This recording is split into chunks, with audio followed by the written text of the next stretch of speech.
You're up and it's still dark. Kick back with a cup of joe. You know you've got friends waiting on 1620 The Zone. It's Happer and Schaefer. It's Connor and Mike. Listen on the radio stream or YouTube or podcasts. Anytime it feels right. It's Happer and Schaefer. Happer and Schaefer. Welcome in on a good Friday. I am Mike Schaefer, one half of Happer and Schaefer. The other half, Connor Happer, in Vegas as part of 1620 The Zone's coverage of the Crown, where Creighton won last night against Rutgers in an 82-69 game that if you only watched the first 10 minutes of, you would be shocked that Creighton had 82 points. You would be shocked they won by 13. But you probably wouldn't be all that shocked if you watched Rutgers at any point this year because they remembered they were Rutgers, and Creighton found a way to get a little offense going, and that game flipped very quickly. But before we get into all of the Creighton of it, we will introduce to you what we have going on today, and I will introduce to you the other half of today's show, Mike Sautter, who now gives us our third guest co-host that we've had since the start of this show that is named Mike and has a last name that starts with an S. Sautter, do you think you can name the other two? Michael Severe. Okay, that's Michael almost Severe. a free space. That's a given. You probably know the other one. I know you've met him because you've been in the same space. Stibbs? Before. Not Stibbs. Not yet. That was close. He's in waiting. We've got him lined up to keep that whole bit going.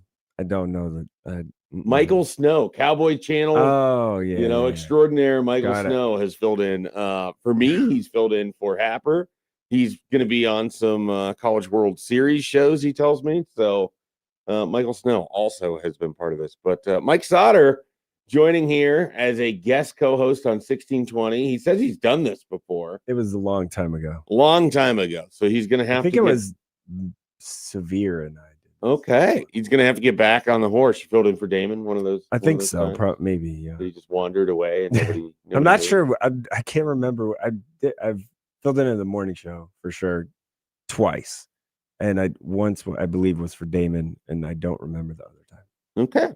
All right. Well, then you know how this works. We talk into the microphone and espouse our opinions, and people yell at us. That's largely what happens here. So, yeah. and there probably will be a little bit of yelling here today as we get into a lot of basketball today. We're gonna spend a lot of time on basketball.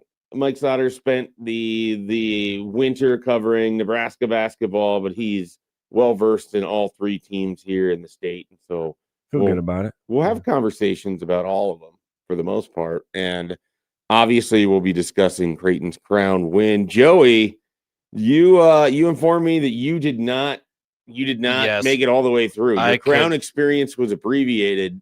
Of what you watched, was it everything you hoped and dreamed for? It is. I was happy to see that Connor and John decided to debut the booth cam. Yeah, that was fun. As we've been seeing people with the booth cams throughout the March Madness tournament. We saw High Point students and Nebraska students. Well, these guys are not students; they are veterans of the game.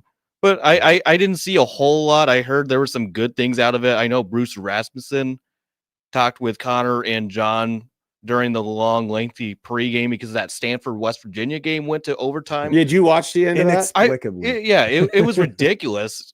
West Virginia was pretty much shooting a half court, and Stanford decided to foul with the 3 seconds left, and they hit all 3 free throws, and West Virginia went on to win in overtime. Yeah, just Stanford just snatching defeat there, where they basically had that game locked up in the final minute until inexplicably They played dumb. Yeah, they foul on a guy's 3-point attempt. He he fouled him before the 3-point attempt, and then he went to foul him again right as the player was about to jump. And so that's kind of how that happened. But the reaction from the Stanford head coach, who I'm not even sure, do you know offhand who the Stanford head coach is? I don't I know. used to know who head coaches were, even in places like Stanford that I would barely pay attention to. But his reaction was utterly priceless. Kyle Smith.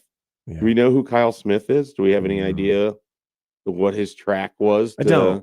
Okay, he was at Washington State. Oh, for a yeah, while. that's right. Yeah. So he was Columbia to San Francisco to Washington State to Stanford. San Francisco was good under him. Washington State made several tournaments. Yeah, they were good under Kyle Smith, and then he jumps over to the Stanford job where they were the 69th team. That's what the tournament committee said. They're the first team left out.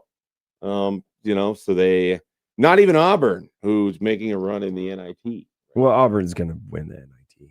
Well, they should. They're going to play Tulsa, right? Yeah. That's the championship game, which we will carry for you on 1620 The Zone on Sunday night. If you were so inclined, you're like, hey, I need a precursor for the national championship. 1620 The Zone has it. We've got the NIT championship that'll be on Sunday night. So I'm speaking of the NIT championship. I do like how the NIT semis are in Indianapolis at the same site. Yeah, you get a little more people. You used to always obviously be in New York and Madison Square Garden, but then people lost interest. Well, then it was in Vegas for a little bit. Yeah, they moved around, but I kind of liked it. It's a Hinkle, which is kind of neat, and people can just come watch a game if they're in town. And I think the basketball world is basically there. Yeah. So. No, I mean that's I don't even think I knew that's where the NIT was being played at. I know that they haven't been like that for a few years. Yeah, they haven't been in Madison Square Garden for a while. That's probably fair. Yeah, well, I mean, it kind of had its moment and then sort of didn't for a long time. I mean, and then COVID happened and just kind of ruined everything. So.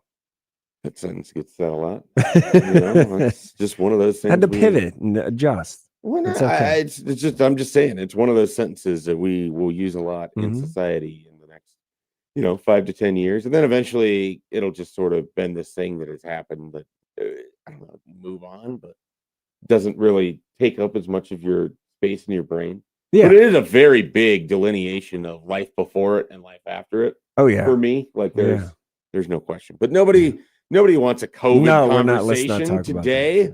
They want to hear about sports, and they want to hear from us, or at least we hope they do. So here's our show rundown today. We are going to have City of the Day, which is that'll be here at the end of the first hour. You'll find out what the city is in the next segment, but it's one that I'm pretty sure Mike Sautter's been to multiple times, and so we'll dive into. We'll dive into that. We'll, of course, get a little bit deeper into this Creighton game. I thought the coverage and sort of everything they were doing, because they didn't know if it was going to be McDermott's last game. I thought I liked it. I might as well play it up. Like that's the biggest angle to me of what's happening in the Crown tournament, anyways. And so obviously, it's heavily localized for us, but we'll dive into the kind of all of that. I want your thoughts on McDermott because you've covered Creighton. Oh, yeah. You're very familiar with those guys over there. I assume you're familiar with Alan Huss. And so I kind of want, where you're at with that transition and all of that. So we'll have that in the 7 a.m. hour.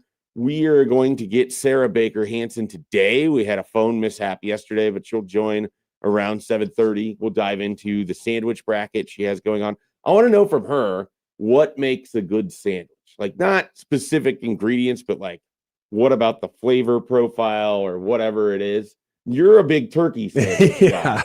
And so I know what makes a good sandwich for you. Right. Yeah. And so, but I wanted to ask her on that. We're going to click on some links at the end of the 7 a.m. hour. We're going to have former official John Higgins is going to join the show. He is in Indianapolis this weekend for the Final Four for the NIT, and we will get kind of his thoughts, previews, all of that on what's to come here in the Final Four. Of course, we'll be talking about the Final Four. We're going to talk some Nebraska basketball as well, because as I mentioned, Mike Sautter covered everything there.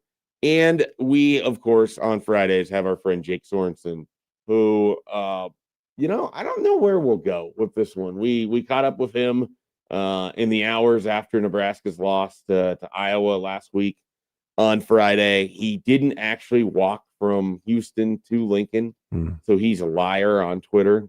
That seems to be a common thing now. Yeah. I mean, you got Austin Jacobson and Jake Sorensen. They make these grandiose statements and then they don't follow through, and people want to see them walking.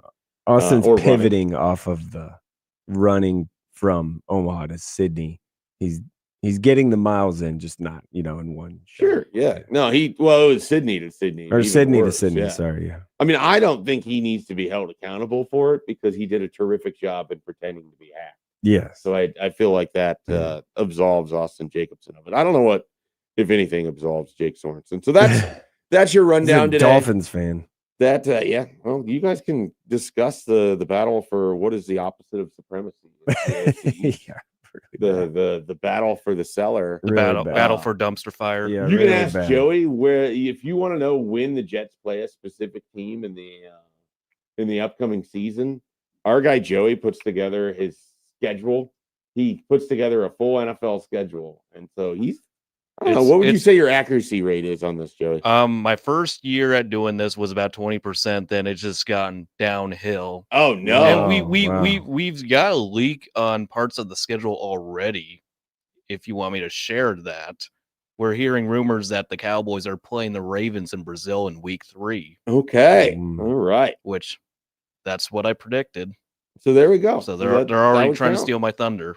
Yeah, look at that. So Joey is going to be releasing his schedule information bit by bit. I just need to know when the Jets are going to play. I believe they play in Kansas City or in Denver this year, both. Are you going to go? I'd like to. I've gone to Kansas City twice, 3 times when the Jets have played, and then Did you go to a went game to last Denver. year? I was No, going to say I didn't get any sad videos. no, yeah, the Denver one. That is an all-time. I mean, that was several years ago because that was Zach a Zach Wilson yeah. performance. Yeah. I don't even think Denver was particularly good. No. At that point, but No. you were not having a fun time. But we hope that you have a fun time with us today here on the show on 1620, and we welcome in the YouTubers today. We'll see what they have going on for us as well throughout the show. Great conversation that we have there with our YouTube streamers as well. And of course, if you want to get on the show, if you want to hit us up on the Prairie Flower Casino Zone hotline, as I work through the ability to say sentences out loud into a microphone, hit us up 402-951-1620. Anything on your mind? You want to talk some Crown? If you have some thoughts, I actually thought the Stanford, West Virginia crowd was pretty good It was for that game, remembering what some of those Crown crowds looked like a year ago, and then the Creighton Rutgers one reminded me more of what it actually kind of what that kind of looked like. So I don't know if it was Stanford or West Virginia that brought the people there, but you know, if you want to talk some Crown, we can do that. If you want to talk about anything else, whatever's on your mind, we're here for you. Once again, 402-951-1620 on the Prairie Flower Casino Zone hotline. All right, let's take a break here. When we come back, we are going to dive into just a myriad NFL topics. They had their kind of the owners meetings, coaches, and all of that were down in Arizona, and quite a bit came out of that. Plus, you know, Kirk Cousins has a new team, new deal. He continues to make a absurd amount of money, but you know, good for him. Yeah, like good for him. The adage of the best skill sometimes is availability, and he is constantly available on the market where you're going to get more money than if you're just locked up in a deal. So, seems like a lot of money for a backup. Well, I mean, he's gonna start for the first couple of games. Yeah, for a little then bit. They're gonna be like, you know what? We drafted this guy number 1. And let me tell you, if they don't, if for some reason they fall in love with anybody else except for Fernando Mendoza, come on down, buddy, to the New York Jets at 2. Like, let's go. In case you were unaware, Mike Sautter, Jets fan, just pining for any level of respectability that he can find. 100% at this point in time in his Jets fandom. So we'll dive into those NFL topics and anything else that comes up here on Happer and Schaefer.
Welcome back here on Happer and Schaefer. Mike Sautter, it is bracket season, and the Omaha food fight presented by Union Bank and Trust is yet another bracket that people can look at, can fill out. They're in their championship matchup. It comes down to this. We've got the final two here. Are these places you're familiar with? The Drover? Oh yeah. Dinkers? I've never been. You've never been to Dinkers? I know. It's a burger I joint know. off. I You're know. like an Off of Omaha I-480. institution I yourself, know. and you've I know. never been to Dinkers? I know where it is. I know all that. I'm pretty sure. We're going to go to Dinkers. I've probably never been. We're going to make that happen. So We should. the Drover, Dinkers, those are your finalists here in the Omaha food fight, which once again presented by Union Bank and Trust. You can vote now at 1620thezone.com. Vote for your favorite between those two. Voting runs until Tuesday, April 7th. So right after the national championship as well, we will crown a winner between Drover and Dinkers, which somehow Mike Sautter has never been. Yeah, I've been to a lot of places in Omaha. I don't think I've ever been. That's incredible. I know, it's crazy, and I like a good. I mean, I love a good burger. Yeah, Joey, you've been to Dinkers. Yeah, right? it's one of my go-to places whenever I go to a Creighton Blue Jays basketball game. It's really Okay. they have really good burgers. It's a Mhm. really popular place for Jays fans to hang out. Yeah, I don't mean to influence the vote because I love the Drover as well, but Dinkers has a really good bar burger. But you know, Yeah, like they do. there's some places where it's like kind of more of a gourmet thing. Yeah, Theirs is like the straight up bar burger, and it just has a ton of flavor. And I think So- Happer was just recently at the Drover, and he had like a tomahawk steak, if I remember, or something. Yeah, like he that. was. He was just there a couple of weekends ago. I Yeah, think. yeah. and He had a really good dinner from what he told me. No, the Drover is terrific. That's Mhm. I've been there I think 3 times now. Very good. That's it.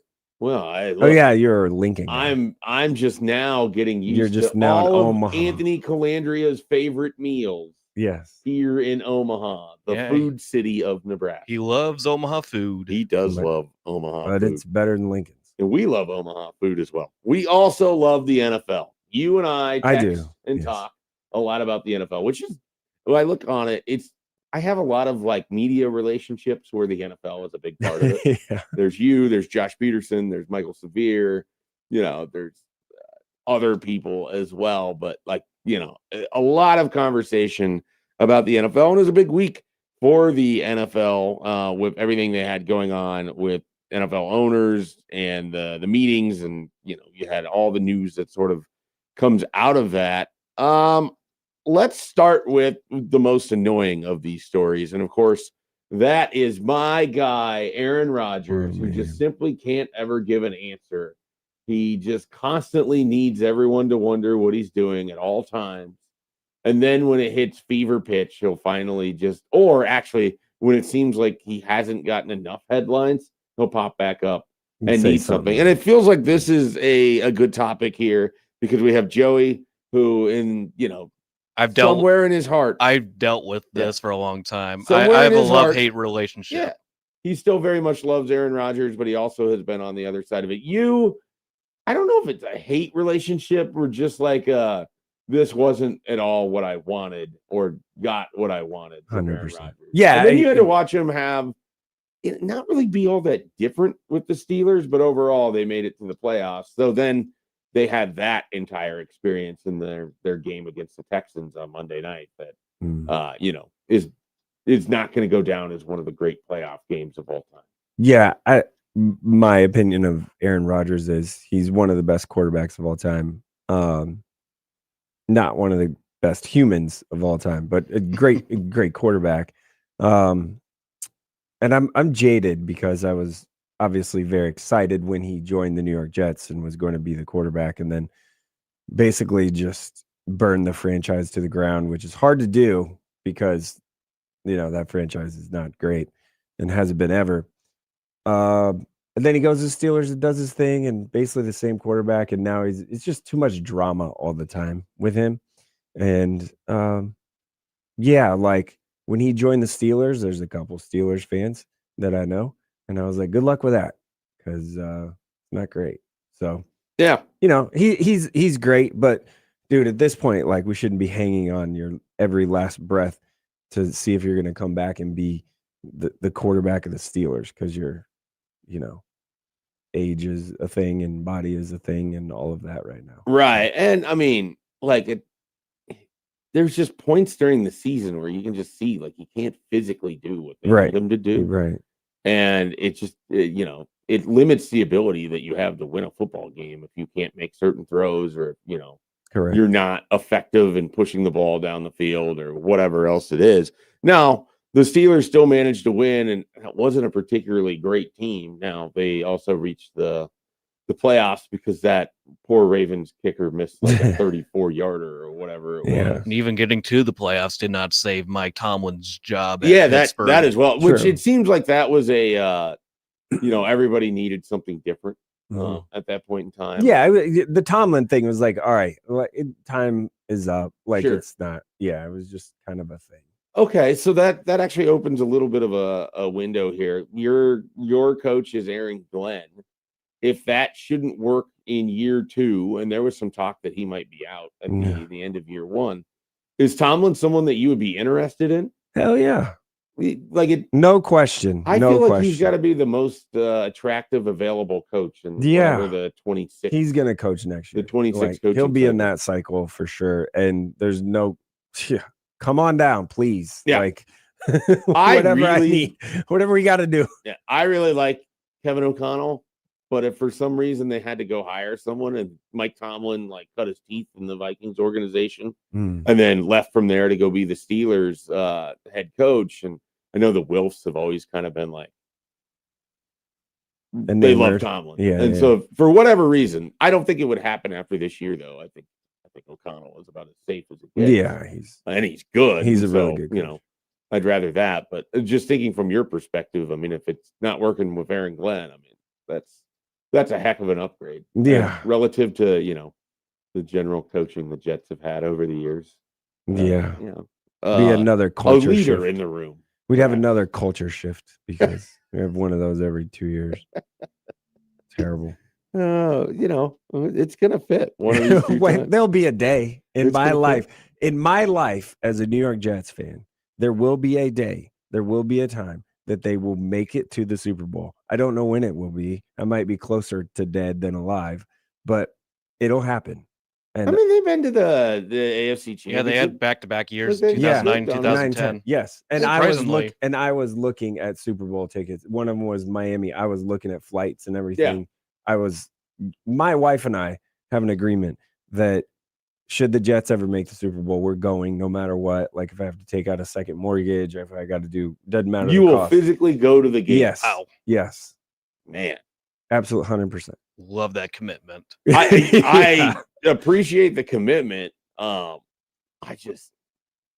a lot of money. I don't care. It is a lot. It is the one team that I say we about.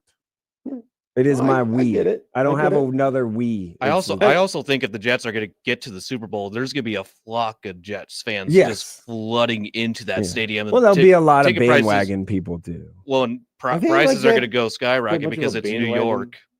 Yeah, maybe. I just assume like if you're a Jets fan, you sort of wear it as a badge of honor. Yeah, you do for sure. Like you just don't see that many of them. Now we're obviously not on the East Coast, so that's part right. of it, you know, but the heyday of Broadway Joe. It's kind of like it's kind of like Cubs fans when, like, I'm a Cubs fan also, and when they won the World Series, there seemed to be a lot more Cubs fans. Yeah, well, I mean, the Cubs are among the most public of teams. Yes, and yeah, you know, similar to the Jets, beloved despite quality for a long time. Right, and they made it work. You know, maybe the Ricketts will buy the. That's what I'm saying. Maybe you need the Ricketts to buy the Jets from Woody Johnson. There's one thing that has been in common about the New York Jets since the 2000s. Woody Johnson? Yes. Yeah. Well, so you got his kids and their thoughts on Madden. Can you? They would have loved the conversation I had with Tim Dwight yesterday about Madden. Did you ever play Madden? Yeah. Oh, yeah. Do you remember Tim Dwight, the wide receiver, kick returner, punt returner? Yeah. He played on the Jets for a minute. The end of his career. Yeah. Yeah. Yeah, I was asking him yesterday, like that guy was a Madden cheat code. You would be able to use him as your third or fourth wide receiver just torch everyone. Yeah, be great. You know, the 99 speed. You take advantage of that. You just in the early always days do. of Madden. But Mhm. there that is. All right, And so the NFL topic. yeah, well, okay. Did you see what's going to happen with replay now? Like they Yeah. have a couple changes that are coming here. One of which is that the it's contingent on replacement officials being involved. And so if replacement officials are involved, then the call center or whatever can buzz in and they can discuss whatever had been called and potentially review and change things on the fly, which Yeah. I'm feels like a getting very wild And notion. basically, they're just gonna go take it to New York, and they're gonna say, "Hey, nope, that was a flag. You missed it." replacement officials are giving me PTSD. From the fail Mary or from whatever. the fail Mary game back in 2012 when Russell Wilson threw an interception, but they decided after 15 minutes of review it was a touchdown. I remember that quite fondly. I know that's hard to I was believe, never but, more mad I than that. I can totally understand it because your team did nothing wrong, and well, I mean not nothing, but Well, in that there was a instance- clear pass interference on that play. They did not throw a flag on that, and then MT Jennings had the ball in possession, and Golden Tate was pretty much trying to rip the ball out when they were already on the ground. But anyway, that You- replacement officials, So it's like I'm the not- reverse of the Brandon Cooks Broncos thing. Yeah, in some ways. Yeah. So You're gonna have replacement officials. It feels like. well, we don't feel particularly close to seeing a deal amongst No. amongst the two sides there. The other thing that has popped up, the other one that the change could happen for is replay officials will have the authority to disqualify a player and direct that a penalty, even if the on-field officials hadn't thrown a flag. So if they notice something in a play and it hasn't been picked up by the on-field officials, they can buzz it in, review it, assess a penalty, eject a player, which is an extreme Yeah. sort of measure. I would imagine this is like a break in the case of emergency. Like you're not Right. going to see this very often No. because there are a few things anybody universally agrees upon, but the idea of retroactively calling a penalty It's not. is generally one of those where people are like, yeah, we don't really want to go down because it's a slippery slope. Because if you're going to call this, why not that? If you're going to call that, why not this? So it's a tough thing to sort of enact and then have any kind of consistency with when you have that much subjective nature in some of these calls. It's why I always hated the review for pass interference, because what it looks like for one isn't always what it's going to look like for another, and it's just hard. Like it's very, very difficult to have any consistency. And in the moment, pass interference is just what you see with your eyes, and in the moment, so it's a lot harder to call. But I think aren't they going to review that just if it's like a punch is thrown and roughing the passer? Yeah, I mean it's extreme circumstances for the most part, and like so kicking someone, right? It shouldn't, in theory, come up very often, but it is one of those things where you sometimes see like a scrum inside a play or after a play, and the officials don't do anything on it. But now they can, or they can go back and look at it. Something could be initiated where things could get looked at. Other changes.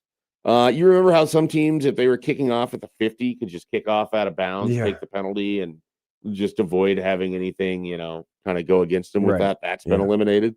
Probably fair. They're going to allow teams to declare an onside kick at any point in a game. This change arose because teams wanted to be able to use an onside kick if a penalty enforcement led them to on the 50, kicking off from the 50, which again, strategic, makes sense. It's got to go 10 plus yards anyways. So in theory, you're in range with it. I don't know how often that. I mean, onside kicks are so rarely made now. I've watched the Vikings manage to give them up even in the era of which no one's supposed to recover the onside kick. I've seen my Packers give up onside kicks in the most crucial moment of a football game. We saw that with the Bears this past season with Romeo Dobbs and Brandon Bostic in the NFC Championship game. I in a think different format. I'd have to look this up, but I think in the last 3 years, the Bears have recovered an onside kick against all 3 of the NFC North foes, which is kind of It's wild. incredible. Yeah. They did it. Wow. They did it at Soldier Field against the Vikings 2 years ago. They did it at Soldier Field, I think, or was it Lambeau against the Packers? No, it was at Soldier Field. Yeah, it maybe was there's it was something on about that Soldier Saturday Field. game. Something with their The turf. crappy turf Mhm. and poor stadium setup. And they want to change their stadium when they Yeah. got this advantage. The hard dirt. How do you feel about the Hammond Bears? That's a weird. topic we're passionate It's about. super here. weird.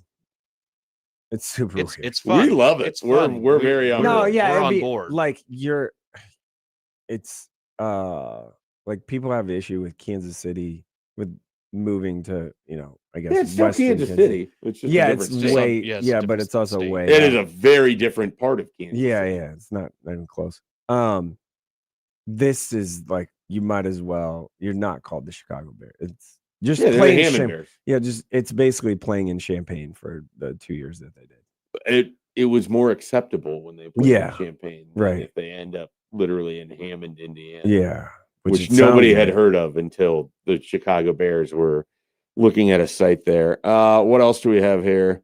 A modification of alignment requirements on the kickoff for members of the receiving team in the setup zone. There's so many words. Yeah. Remember this having all those guys in yesterday, talking with Tim Dwight and Billy White Shoes Johnson and Greg Pruitt and Johnny Rogers.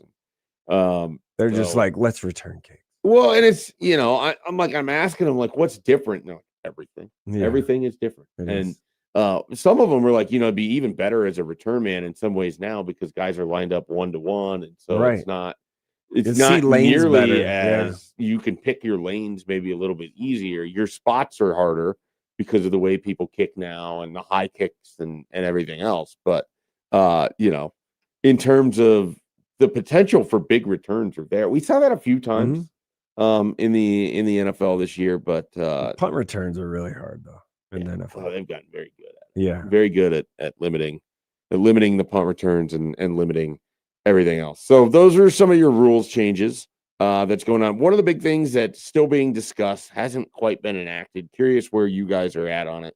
How do you feel about the 18-game schedule? It sounds like they're doing that just because they want more games in Europe.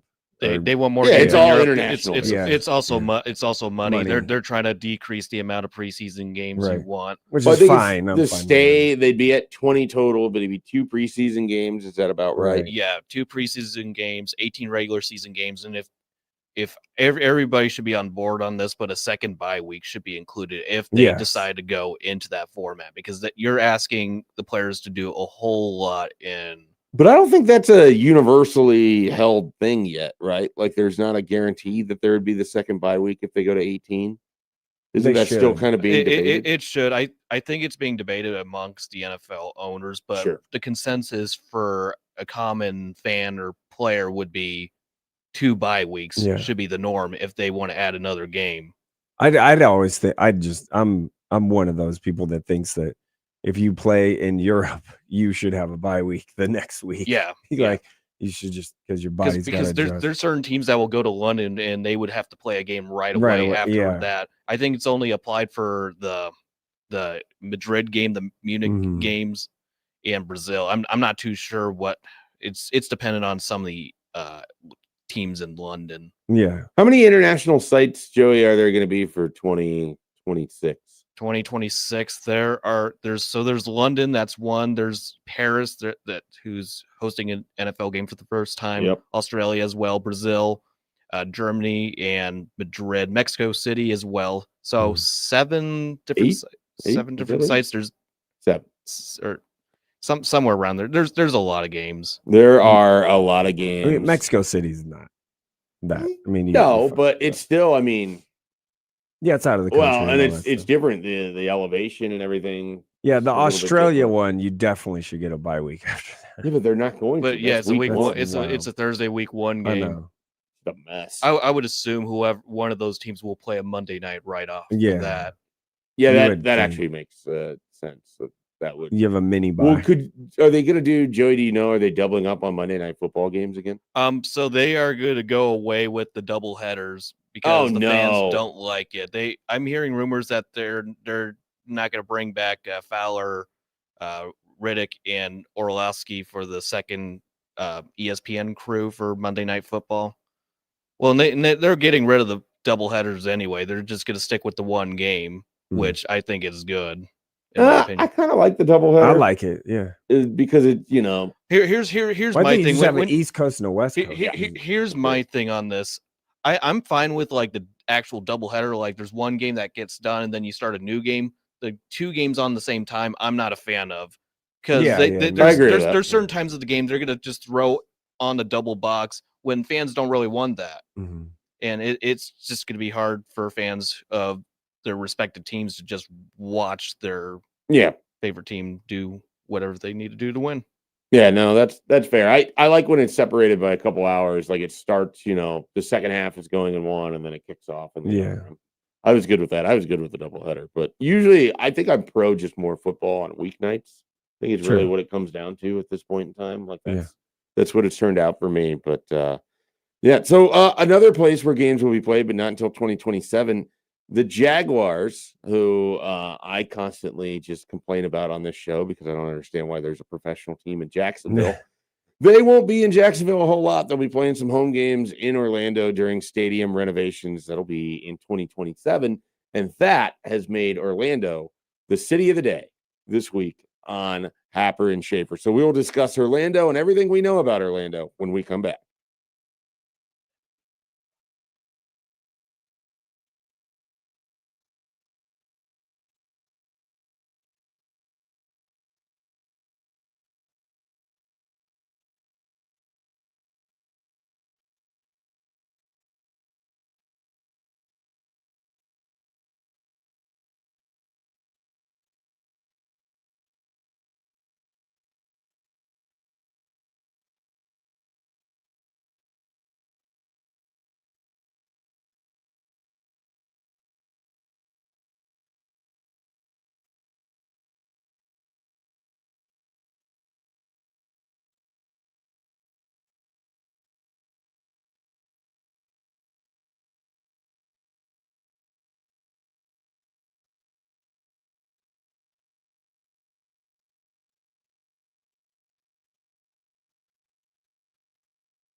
We learned this city.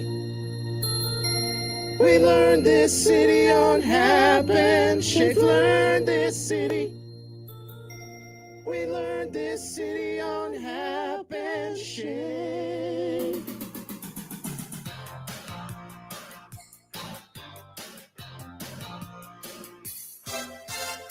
Welcome back here on Happer and Schaefer. Of course, it is time for City of the Day. We do this every Friday at 6:45, and our City of the Day is Orlando, which will host NFL games in 2027.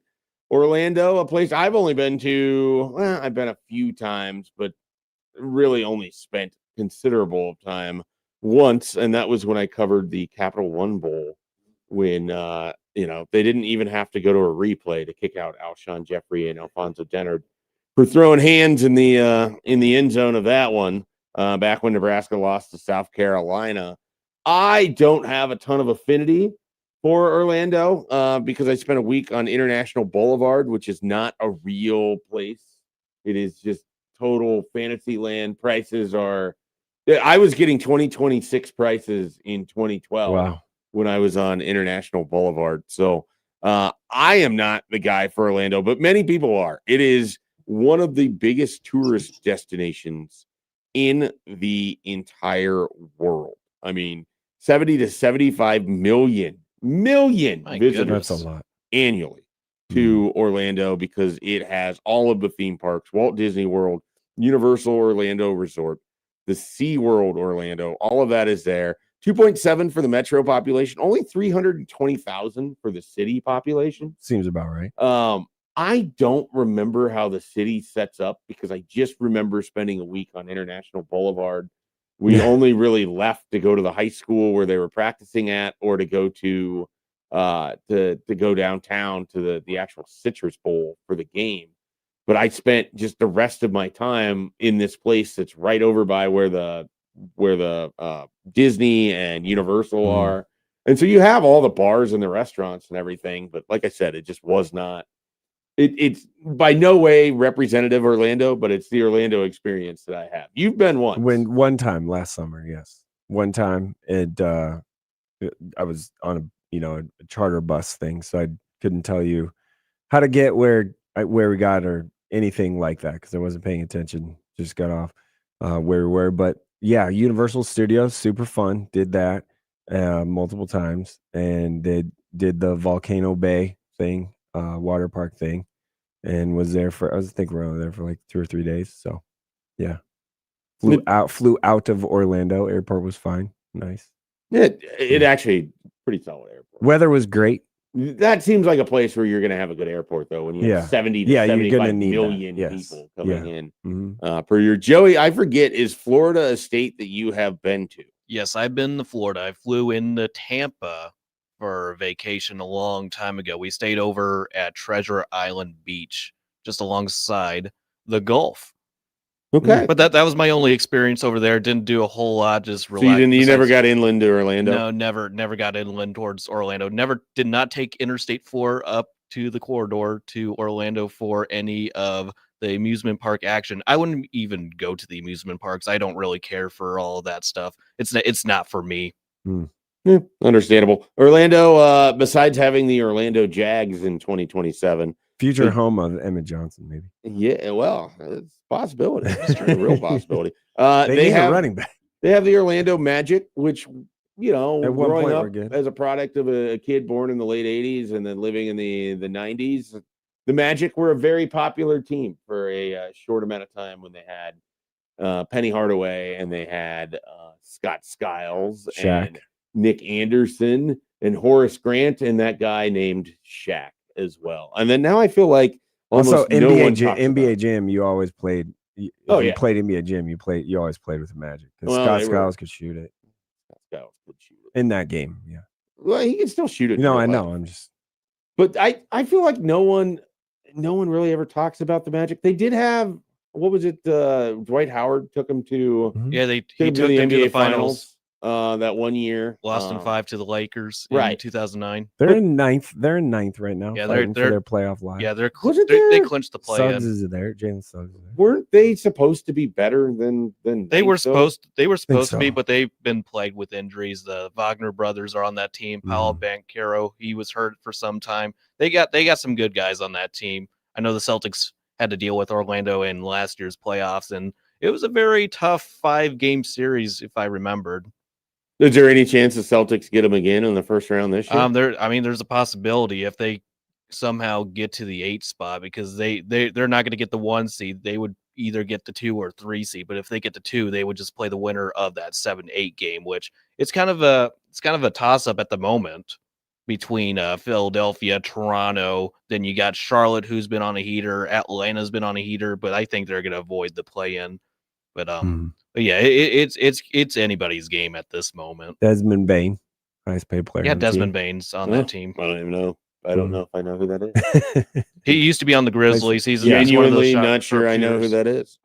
Here's some more Orlando facts for you. Disney World covers 43 square miles, which is roughly the size of San Francisco. Wow. Orlando has more hotel rooms than Las Vegas. Would you believe that? I would believe it. Crazy. I would believe it. I mean, with again, with that all number, the amusement parks over there. That's a 70 lot. to 75 million annual visitors. And it's a massive honeymoon and family vacation spot with all of those theme parks and everything else. But yeah, I mean, it's a tourism place. You get a lot of conventions. I know my wife has had conventions down in Orlando. She didn't choose to go, but there was a discussion, and I was like, if you want to go, I don't think I'm going to tag along on this one. I just Orlando doesn't do a lot for me. I don't know. Yeah. It's just unfortunately for me, not really my favorite city, but it is the Happer and Schaefer city of the day. All right, we'll be back. 7:00 hour is next. We're going to dive into the Creighton game, Crown, all of it when we return here on Happer and Schaefer.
Welcome back in here, nearly the 7 o'clock hour on Happer and Schaefer. I am Mike Schaefer, Connor Happer in Las Vegas, where 1620 has crown coverage rolling on as the Blue Jays won against Rutgers 82-69 in a game last night that went to just after midnight. Yes, I stayed up for it.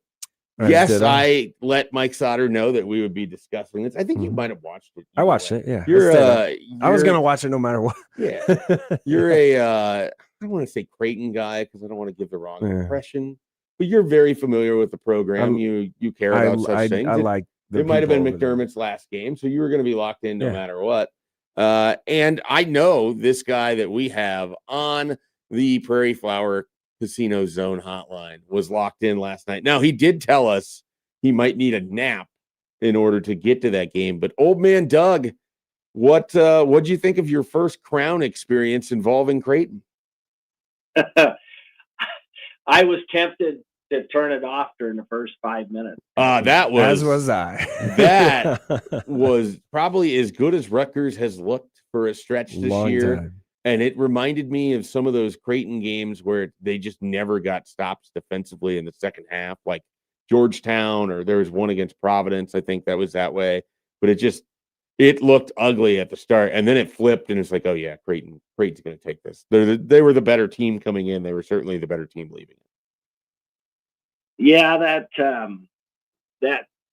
Rutgers. And the only thing worse in the first 5 minutes was the officiating, and I think I can say that Creighton won the game, but where did they dredge up those officials? It was in the second half. It was just a foul fest, and they kind of let the game get away from them in the first half, and then they tried to make up for it, and it was just nothing but fouls and free throws. And then my Contour, I don't know if you guys have Contour. I'm sure you guys are younger, so you. I don't. I have YouTube TV. Yeah. Right, but when I try to, my strategy is generally I start the game about 20 to 25 minutes late, and then I can fast forward through the commercials and even the free throws. It takes like 5 minutes to shoot a free throw anymore. Yeah. And then, so it's kind of irritating. Anyway, it kept going back to the beginning. And of course we had to have overtime before the game, but I did take a nap from about 7 o'clock till like 9:50 or whatever. And I thought, okay, I'd be 20 minutes into the game, and the game just started. So that kind of thwarted my old man strategy. Do you have a guess for how many free throws were shot in that game, Doug? I'll say Creighton shot 27. Creighton shot 24. Rutgers shot 26. So 50 overall free throws in that game. That's insane. Which is and very most high. Most of them were fouls, but there was it was just, I don't know. It was consistently inconsistent, and it wouldn't have been the reason that Creighton lost the game. I didn't realize Peichel coached under Calhoun, and that was kind of interesting that his team just, okay, you guys do what drills do you want to do? They were talking about that, and that's a bad basketball team. Well, they got some athleticism, and that's what Creighton sorely needs. And so it kind of leads me to my question. Actually, Sautter, you could probably answer this better than anybody. On NIL, when, or is it depending? I mean, I know if it's a top line player, it's different, like Trey Taylor at Nebraska. My understanding is he's already getting paid, and I'm assuming that's, perfectly legal, but do most of these guys get paid at signing? And then I guess the follow-up question is, if they're getting paid through Nebraska, aren't they subject to the, Freedom of Information Act, being it's a government entity, so to speak, and what they're getting paid? Because I'd kind of like to know that. There's a couple of Creighton players I'd love to criticize, and I'm hoping one of them isn't getting paid for 2 years, because I don't want to ever watch him play basketball ever again. And if he's not getting paid, then I would certainly repress my criticism. But I just hope somehow it's an injury and it's just not lack of effort or a mental. But there's a player on Creighton's team that just completely tanked the season this year for us, and it was just I'm hoping it's just a bad circumstance. Yeah, I'm guessing we can pick up the context Yeah. of who you're discussing there, Doug. We'll let you go. I'll let Sautter jump in on some of this here to answer your questions. Thanks for calling in, Doug. Okay. Yeah, the NIL question. I think it's once you sign, that's when you start getting paid.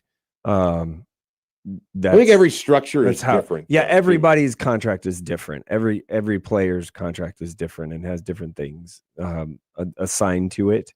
As far as the Freedom of Information Act, that's a great question. I actually didn't even think about that. If they are, I don't know if they're like an employee. Well, they're not an employee because that's what you're not. It's not collectively. I think they have some way around having to disclose that information. Yeah. I don't remember exactly what it is, but that was a topic of conversation of bringing NIL in-house, is that you would subject, a lot of these things have to be publicly reported because they're, employees of the state and all of that. But they're not employees. They're not employees. They can sort of structure the contract in such a way that it isn't subject to FOIA. Now, there's other things that people could use the Freedom of Information Act to try to get information on, and all of that. But I don't think NIL contracts are one of those. I think Creighton would be an entirely different entity anyways, because it's a private school. So you wouldn't find that information about a certain forward that I'm pretty sure Doug was talking about. To Doug's question or conversation about the certain player, I think I know who he's talking about. I will say this. I know for a fact that the dollar amount that has been bandied about the certain player is not true. 100% fact. It is about half of what has the rumor is for said player. Still pretty good. The real number is half, and that is for that player at the time was the going rate. Sure. Yes, and it is just a 1-year deal. So yeah, a lot of these. I mean, I feel like you're sort of rare when they have the 2-year. I know Darian Mensah was the Duke quarterback that's now at Miami, and so Duke was able to claw back money because he breached the contract by going because it was supposed to be 2. Into the well, another one of those too, like Bearcade Buchanjo is a 2-year deal. His first 2 year, so then you have to redo it for this year. Yep. And that'll certainly. I think 2-year deals are being more and more common now. Well, because you want a certainty that someone's going to be there for again. a certain amount of time. I think the 2-year deal thing is. I mean, it makes sense now. It's a double-edged sword because if it's 2 years and you get a player that isn't what you think he's going to be, then you're getting price certainty on something that's worse than, what you're hoping for, and that's problematic. Let's dive into this game though. 82-69, Creighton over Rutgers. I was kind of saying to you, I thought the broadcast did a pretty good job of highlighting, whether it was talking with Doug in the stands or, the guys on the call or whatever it was, they made you well aware that there was a chance that this was Greg McDermott's last game as Creighton's coach. And, I get that not everybody's going to be paying attention to the crown or whatever else, but Greg McDermott has been a big part of college basketball now for a while. And I thought it was a worthwhile, tribute almost of how they did. I'll be curious if it's a similar kind of vibe again on Saturday and potentially on Sunday. If they were to beat West Virginia, that's who they would get. West Virginia beat Stanford in overtime in the game before, featuring just a really bad foul up 3 that cost Stanford that game. I think West Virginia, a far better matchup for Creighton than Stanford would have been. The size that Stanford had and the way that they kind of could play inside out and the guard that they had that went off, I think would have been a lot bigger problem. Do you remember Trayson Eaglestaff? Do you remember that name? I forgot that he went to West Virginia. I was like, that's a North Dakota guy. Yeah. And was Was Nebraska, supposed to- like loosely sort of Yeah, there was recruiting him? talk. He the reason why he was such a hot name. He had 41 against Alabama. Yeah, that's so what that it kind was. of popped, and then he had Yep. 40 against South Dakota State in the Summit League championship game, or not in the Summit League tournament, not Mhm. championship game. And then he was supposed to go to South Carolina, and then West Virginia came in, gave him a little more money, whatever. So Yeah. I he's just a great shooter and all that stuff. right. But, yeah. It's one of those names that Mhm. you just recognize entirely because of the portal era. And it's Yeah. like, oh yeah, that guy. That was a discussion Mm. around Lincoln for about 2 Yeah. minutes. And then I do think on the other side of that crown bracket, Baylor's pretty good. Baylor's pretty Yeah. good. They're athletic and Oklahoma. Oklahoma's that's a good athletic matchup, and yeah. that's a little more. I thought intriguing Minnesota would give Baylor a better game because I thought Minnesota would Minnesota's so play. banged up. Yeah, I just thought that they care the most out of the teams. That were Yeah, like it was hard for me to assume that Baylor was going to care because they haven't had the season. there's money that on the they- line though. Well, some. It's not. Hey, Nick Graves played like there was money on the line. Nick Graves played really well. He shot 25 of his 28 in the 7 second for half. 13, 12 of 13 from the free throw line, 28 points for him. He 25 of his 8 28 assists in the as well. second half. he led all scorers with 28. The only one to hit 20. Rutgers, when they started the game off, they're up 22-10 at one point. Lino Mark and Tariq Francis were just killing it for him, and then they went cold.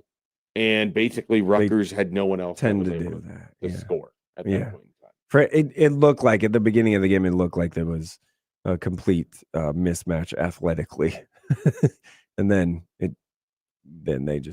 Rutgers regressed to the mean.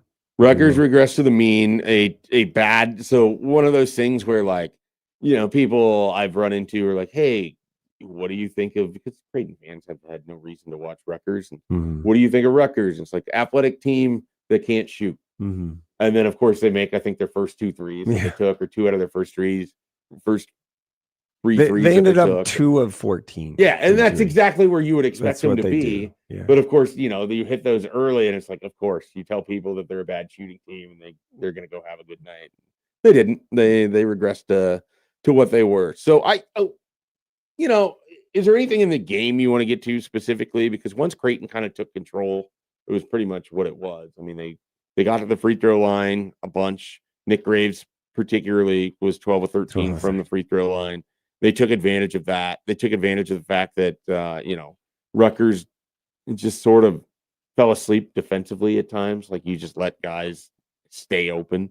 Josh Dix had a nice game. 4 of 8 from the 3-point line, 5-11 from the field overall, 14 points.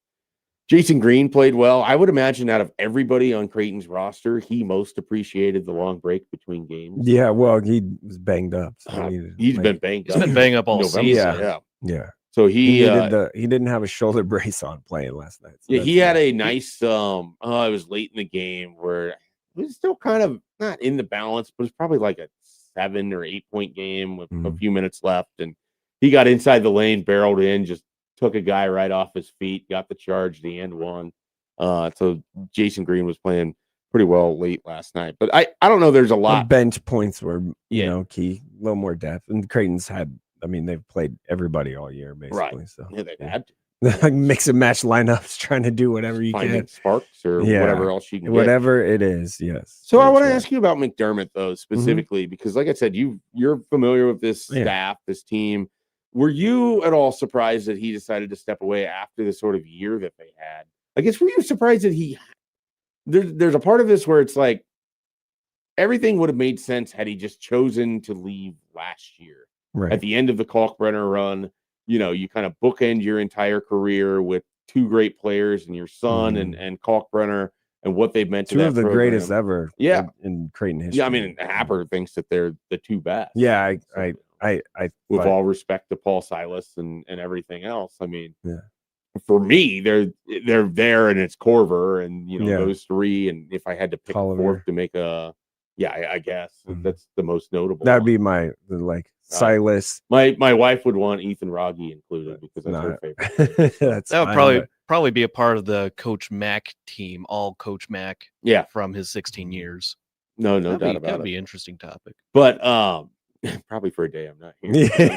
I'm not the one That'd be more of a Happer I'm not topic. the one to Please, provide to provide that. But yeah, No, yeah. you've had a great relationship Matt- with McDermott. Yeah, Mac's great. He's awesome. I was surprised. I thought he would give it another year just based off. I was like, he's not going to go out like this, right? That was just my gut feeling. But I think, I actually wrote something about it the day that he announced he was, or the day that it came out that he was retiring, and I talked to a bunch of his former players or people that played for him or people that are now coaching and Division I or coaching for him now, and the biggest thing that they said was caring, and that's his number one thing. And he cares about everybody, cares about a lot of people, and he obviously cares about winning and being competitive. He is again wrote about the transformational relationships versus transactional relationships, and he is a transformational relationship guy. He doesn't like the transactional piece that's happening right now in college basketball, and I think that really kind of is part of the reason why that he's stepping away now. It's just not what he likes and wants to do. And I think it's not like he's old, but I think at his age, he'd probably just rather play golf than have to go through a roster rebuild again, because they're going to have to do that again. Yeah, I mean, I'm really interested what Alan Huss is going to do with this roster. I mean, it's going to look different. There's a fair amount of guys I just don't expect are back. That feel pretty good about that.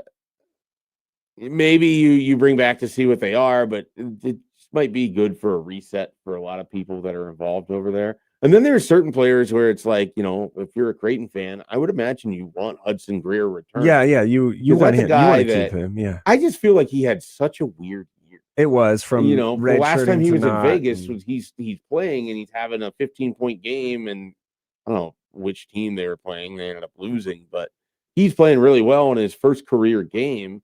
And then he kind of gets banged up right before they play Nebraska, and it just felt like he never had the season that you would have thought.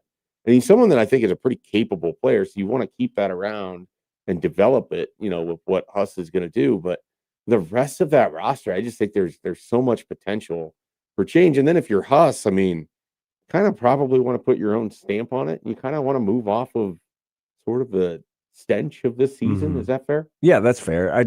There's a lot of changes to this roster. Yeah. What do you think about Huss in general? He's a good dude. I think it's the right fit, right time. He's going to recruit a little bit differently, probably a little more athleticism and length.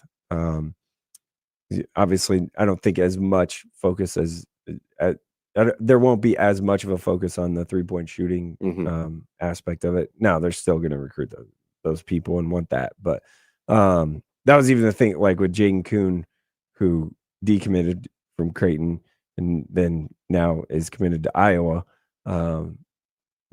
There's some talk there. They wanted to keep him obviously in the fold, and because he fits that athletic profile that Huss likes. So he decommitted because McDermott and not so much that Jeff Vanderloo was the guy that recruited him, and Vanderloo is leaving with Mac, so retiring too. So that relationship piece is what it is. So just not the same. Yeah, and I don't fault him for that. You kind of you always want the main person that recruited you. You want him to be there. I mean, if we're honest, also he's switching to a team that just played in the Elite Eight, right? I mean, with a coach in Ben McCollum that, in theory, now there is some back channel talks, conversations about some tampering. Maybe I don't know that tampering. I don't know that for sure. Tampering in college athletics. I don't know that for sure, Mike. I'm not sure. I believe that. But I've heard that there might have been some stuff or some talk there. So yeah, there's talk. I can't believe it. And normally when there's smoke, there's fire. If you didn't know. Normally. So you they made the Final Four though, the Jays.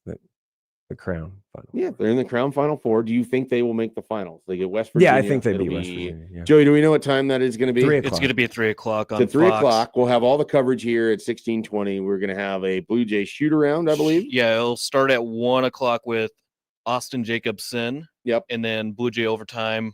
Don't know who will be hosting that right after the game.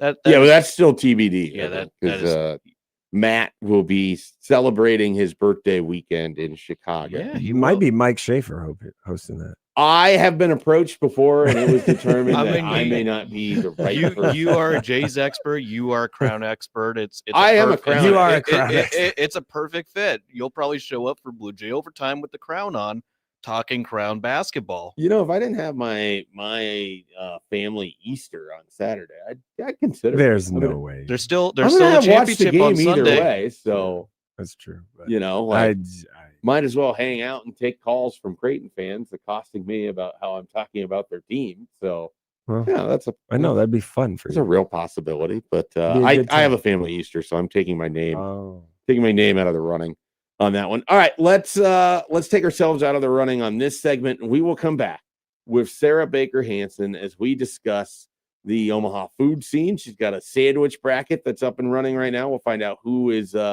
doing well in that. I want to know what makes a good sandwich, in her opinion, and we're going to talk some Euros. Like, really good story on Flatwater Free Press. So Sarah Baker Hansen up next. We're going to dive into some food here on Happer and Schaefer.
We are still efforting Sarah Baker Hansen. We will try to get her to call in. I think it's just something from the 1620, the zone phones. Every now and then this happens, but we will try to get her back on. In the meantime, Mike, let's dive into. I promised we were going to talk some food.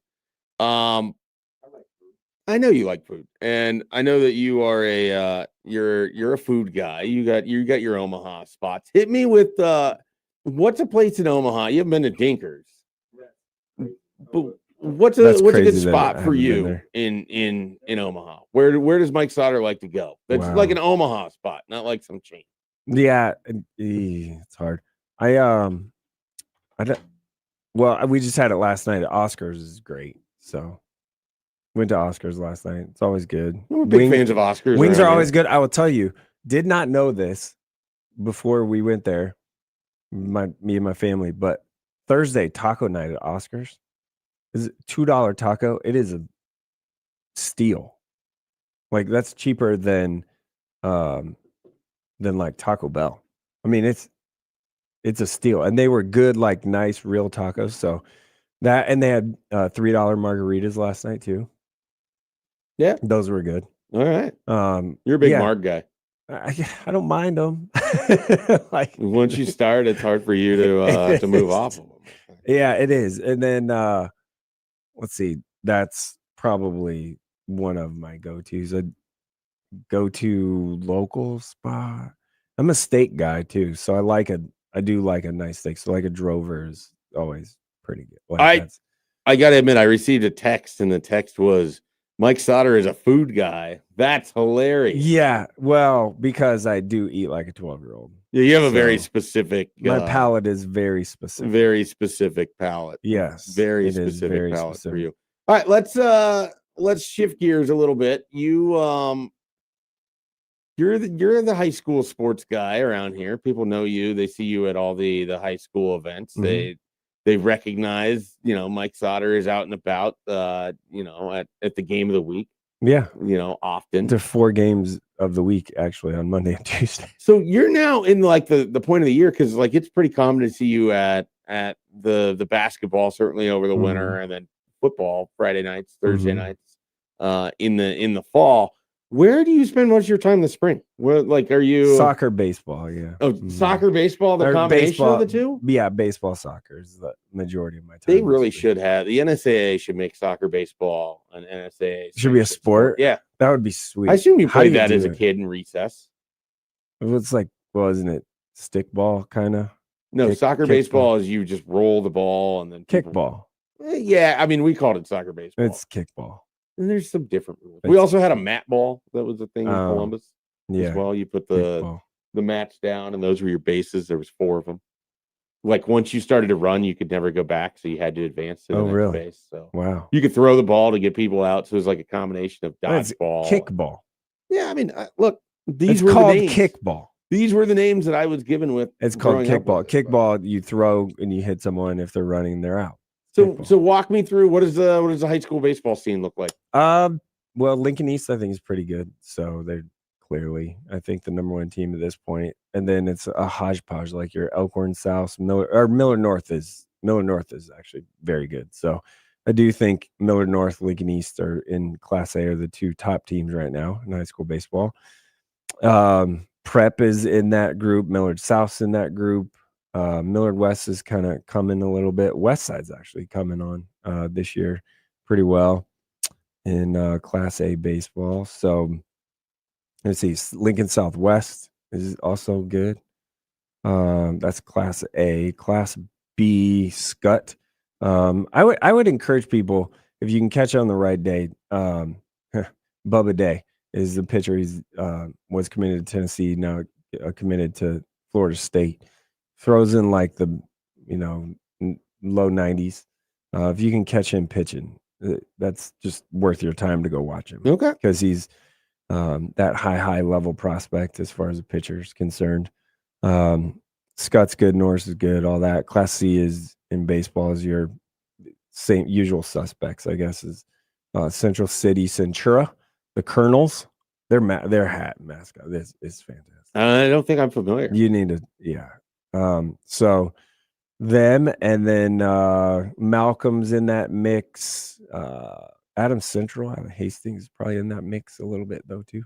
Okay. It's a quick So- rundown of baseball. Well, the thing that always fascinates me is I think baseball is a little bit underrated in terms of how much quality there is in the state of Nebraska. I mean, the amount of guys that go on to play college baseball or fill up the Jayhawk conference for junior college baseball or whatever else is high. And then you end up, you mentioned the kid that's committed to Florida State. Feels like there's a handful of these guys All every the year. time. Yeah. Tyson Lewis a couple years ago, Yeah.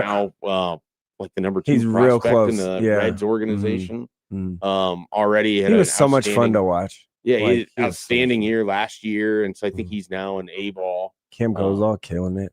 Yeah, and so Yeah. you've got a great crop of in-state players. There's seemingly good every players year. here. Like there are good baseball players here. And there's been they just keep coming through. Even Nebraska. Like Jeter Worthley is a freshman catcher starting. Hitting That's second for you insane right now. Yeah. Which he was leadoff guy for Lincoln East for 4 years. Right, but I mean, Confident, like but- as a freshman, Yeah, he's no, hitting in the Big second Ten, for yeah, you right yeah, now right. Like for he a team just that's 23-6. started the year like fall ball was like their starting catcher instantly. That's pretty awesome. Yeah. So Is there anything you attribute? Because obviously it's a northern state, if you would, and you don't get that much time. Like we're in the heyday of high school baseball right now, and it's 40 something out today. yeah. Like yesterday was 40 and cold and windy, and high school baseball is the sport that I played, and it was very normal to have your March games being 35 degrees, and you're having to pitch and hit through that. I think part of it is travel ball. Travel ball has been like a big push here. So prospects baseball, I think that has really been what the jumpstart is of for high school baseball and getting talent, I guess noticed more, if you will. I think that's been a massive plus. And they're playing, fall and summer and like all the time. So I think that's part. I do very much so think that's the reason why. Yeah, and that's like the primary, was it Nebraska Elite or what's the name of the Nebraska Prospect? Prospects, yeah. Yeah. Mhm. I mean that's kind of your high end. Yeah, that's a lot of the your travel top ball guys. team. Yeah. Mhm. Yeah. So I mean, some good stuff out there on the diamond. And then the soccer. I mean, I know you've been putting some videos out from when you've been at soccer now. Yeah. I know that your daughters play soccer. My daughters play soccer, yes. Is soccer something you grew up with? You don't strike me as a guy No. who naturally came to this sport. No. My brother played soccer growing up. I did not. Not a soccer. Too much guy. running? No, just not. Wasn't for me really. But my daughters play. We actually first game is today's Friday, right? Yep, first game tonight for my oldest daughter. Wow. This is something that I've said this, and hopefully no one's listening as far as my family right now. But if your kid is on the team that plays at 5:45 or 6:30 on a Friday night, you're probably not on a great team. And that's what my kid's on, which is great. She's having fun. She loves it. And that's what it should be about. You think the 5:45 start on time a Friday. on a Friday is not Probably- emblematic of league quality? Probably not. I don't know. I mean, all my games were on Saturdays. as a kid. Exactly. Oh, so you were great. No, I was terrible at soccer. But Like, I just, but that's just when Columbus played ASO soccer was Saturday morning. that's my take. I haven't ever asked anyone to double check that to make sure that's the reason that I'm right or not. Frankly, I don't really, care enough to ask, but that's just in my brain is like, that if your kid is playing and she's on the rec, team or whatever, but if your kid's playing on 5:45 on a Friday night and it's consistently 5:45 or like 6:30 on a Friday night every week, they're probably not on the great team. They're probably not. Now, my youngest daughter, that's like noon on Saturday every. Oh, that's high single noon, Saturday. huh? That's, And that is also why can't it be at 10:30? Because it Mm. kind of hits you right in the middle of the day on a Yeah. Saturday. But it's okay. That's all Like right. it's fine. That's all It's right. not a big deal. I'm gonna support them Who are the- in anything they want to do. Who are the high school soccer teams to note right now? Soccer. Make your prediction. Girls, Give me a state champion. Okay, girls, easy. Southwest or Marion. Southwest Okay. did just beat Marion. So Southwest in Class A girls, Pius in Class B girls. I think that's kind of hands down, no question. Class A boys, a little bit different. Should have been prep. They have an injury that their best player is out for the year. And I think that's pretty public at this point. So I can feel comfortable sharing that.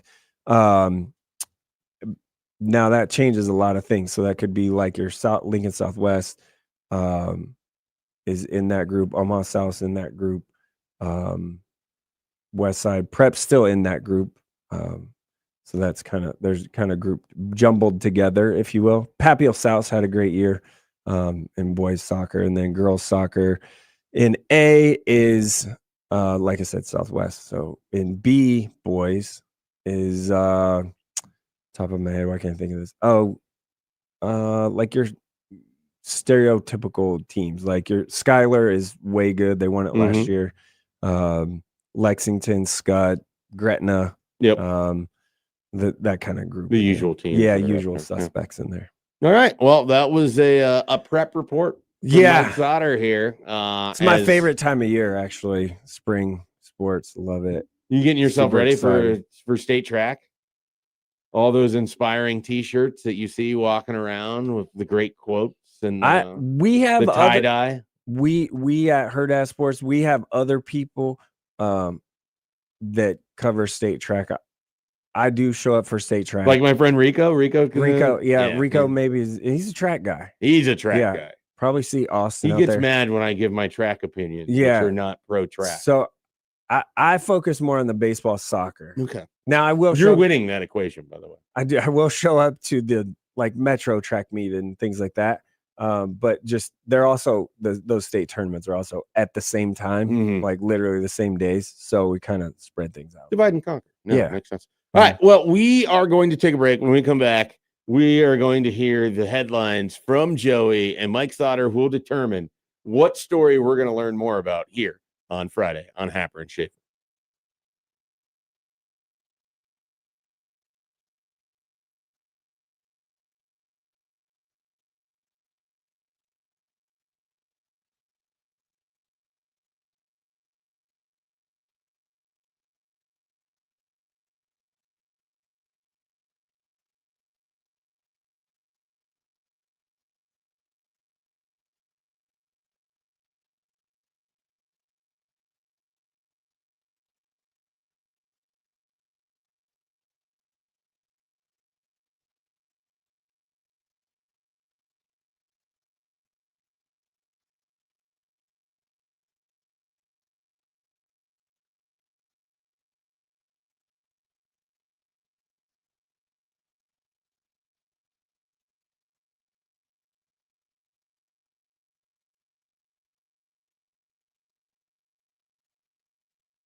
Welcome back here on Happer and Schaefer. I am Mike Schaefer, Connor Happer in Las Vegas, likely sleeping after a late game. He's sleeping. The Creighton Blue Jays won last night against Rutgers 82-69 in a game that finished locally here just after midnight and would have been 10 p.m. there. And then I'm sure Connor found his way to the tables and, He better have.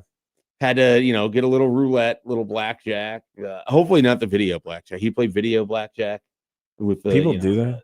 People do that. I've done it. Never. I've been iced out of I've the tables where there's no tables available, or it's only like a $25 a hand table, and I don't. Have that I'm not doing that. I can't do that. So, but I wanted to play, so I just sat down at one of those video ones. And good way to lose. Your do money. that if you're sitting at a bar. If you want to just have a couple that's beers or different. something, you're just okay, here you go. These are the ones with like the seat and then the animated dealer. Oh no, that's too much. Yeah, no, so don't ever do that. He struggled with that. Seems like a waste of money.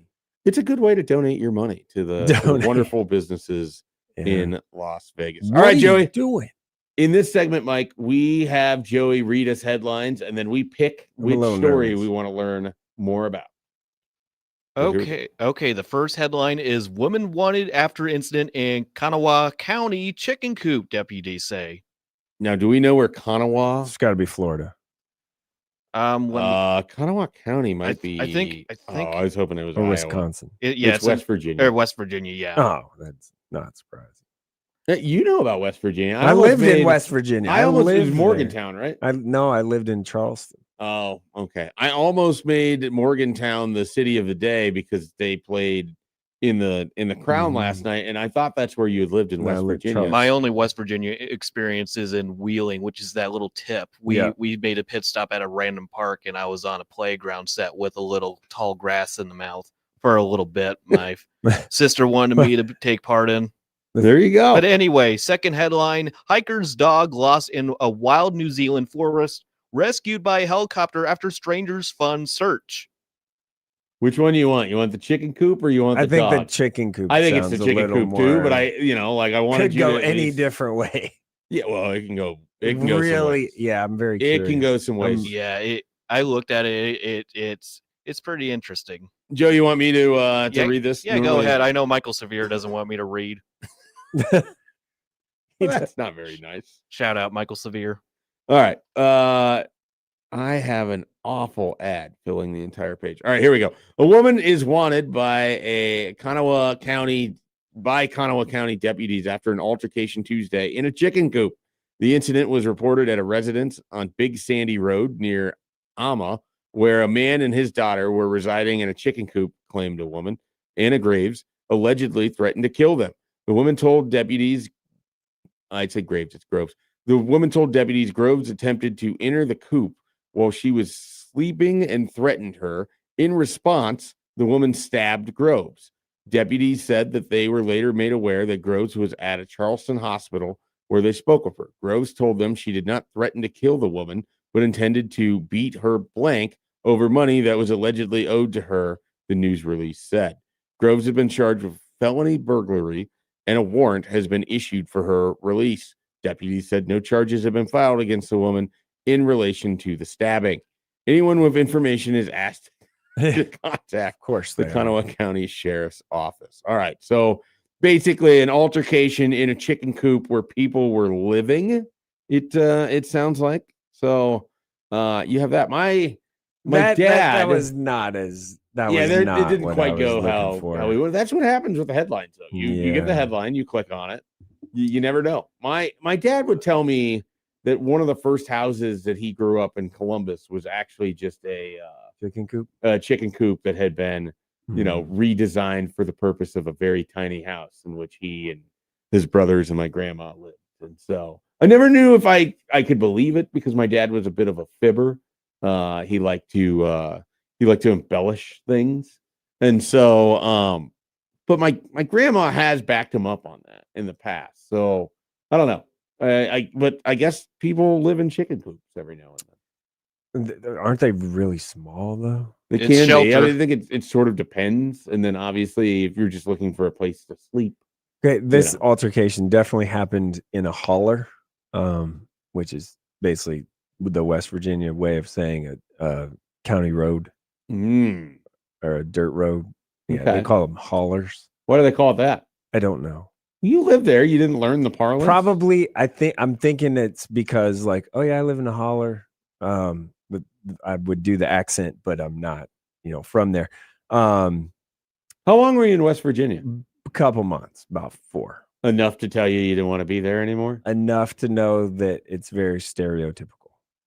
And you were at West Virginia by way of Columbus, Ohio, right? No, I went there first and then went to Columbus, Ohio. Okay. Yeah. So you started at Charleston, West Virginia. Yes, I moved from Omaha. And then you immediately, Charleston, every West opportunity Virginia. you had to move out of Charleston, West Virginia, you were trying to. Took the first one. Okay. Yeah. Charleston is a beautiful city, though. It's nice. How big is Charleston, West Virginia? I don't know. It's the state capital. It's smacked in the middle of the mountains, but The east side is nice because that's where like all the government officials and stuff. Well, I see the government building. It's right along the river over there. The river's sweet. I lived like 3 blocks. Cool view. I lived like 3 blocks north of that river walk thing. Okay. All right. Well, do you have any other West Virginia stories you want to tell us since the chicken really. coop story let us down? Not really. A little bit here. Just when we were talking about West Virginia and the Crown and their crowd, and I was like, yeah, of course those people are going to go to Vegas. What else are they? Did you see Connor posing a picture with the Mountain Man from West Virginia? No, I missed the mascot. it. Yeah, he posed for a picture leading up to the doubleheader yesterday. Who do you think asked who for a picture there? I'm guessing Happer. I would assume Happer, but man, Happer could maybe double as that mount. I was gonna say he looked like another Happer doppelganger. He could. He really totally, does. dude. I'm hitting this with a retweet right now. Yeah, that photo's great. Holler is, so back to the holler. Yeah, holler. I can't. I'm not going to try and pronounce it, but yeah, I believe that's like the, you get off the highway and there's a dirt road, and then there's this like cluster of kind of houses that are together.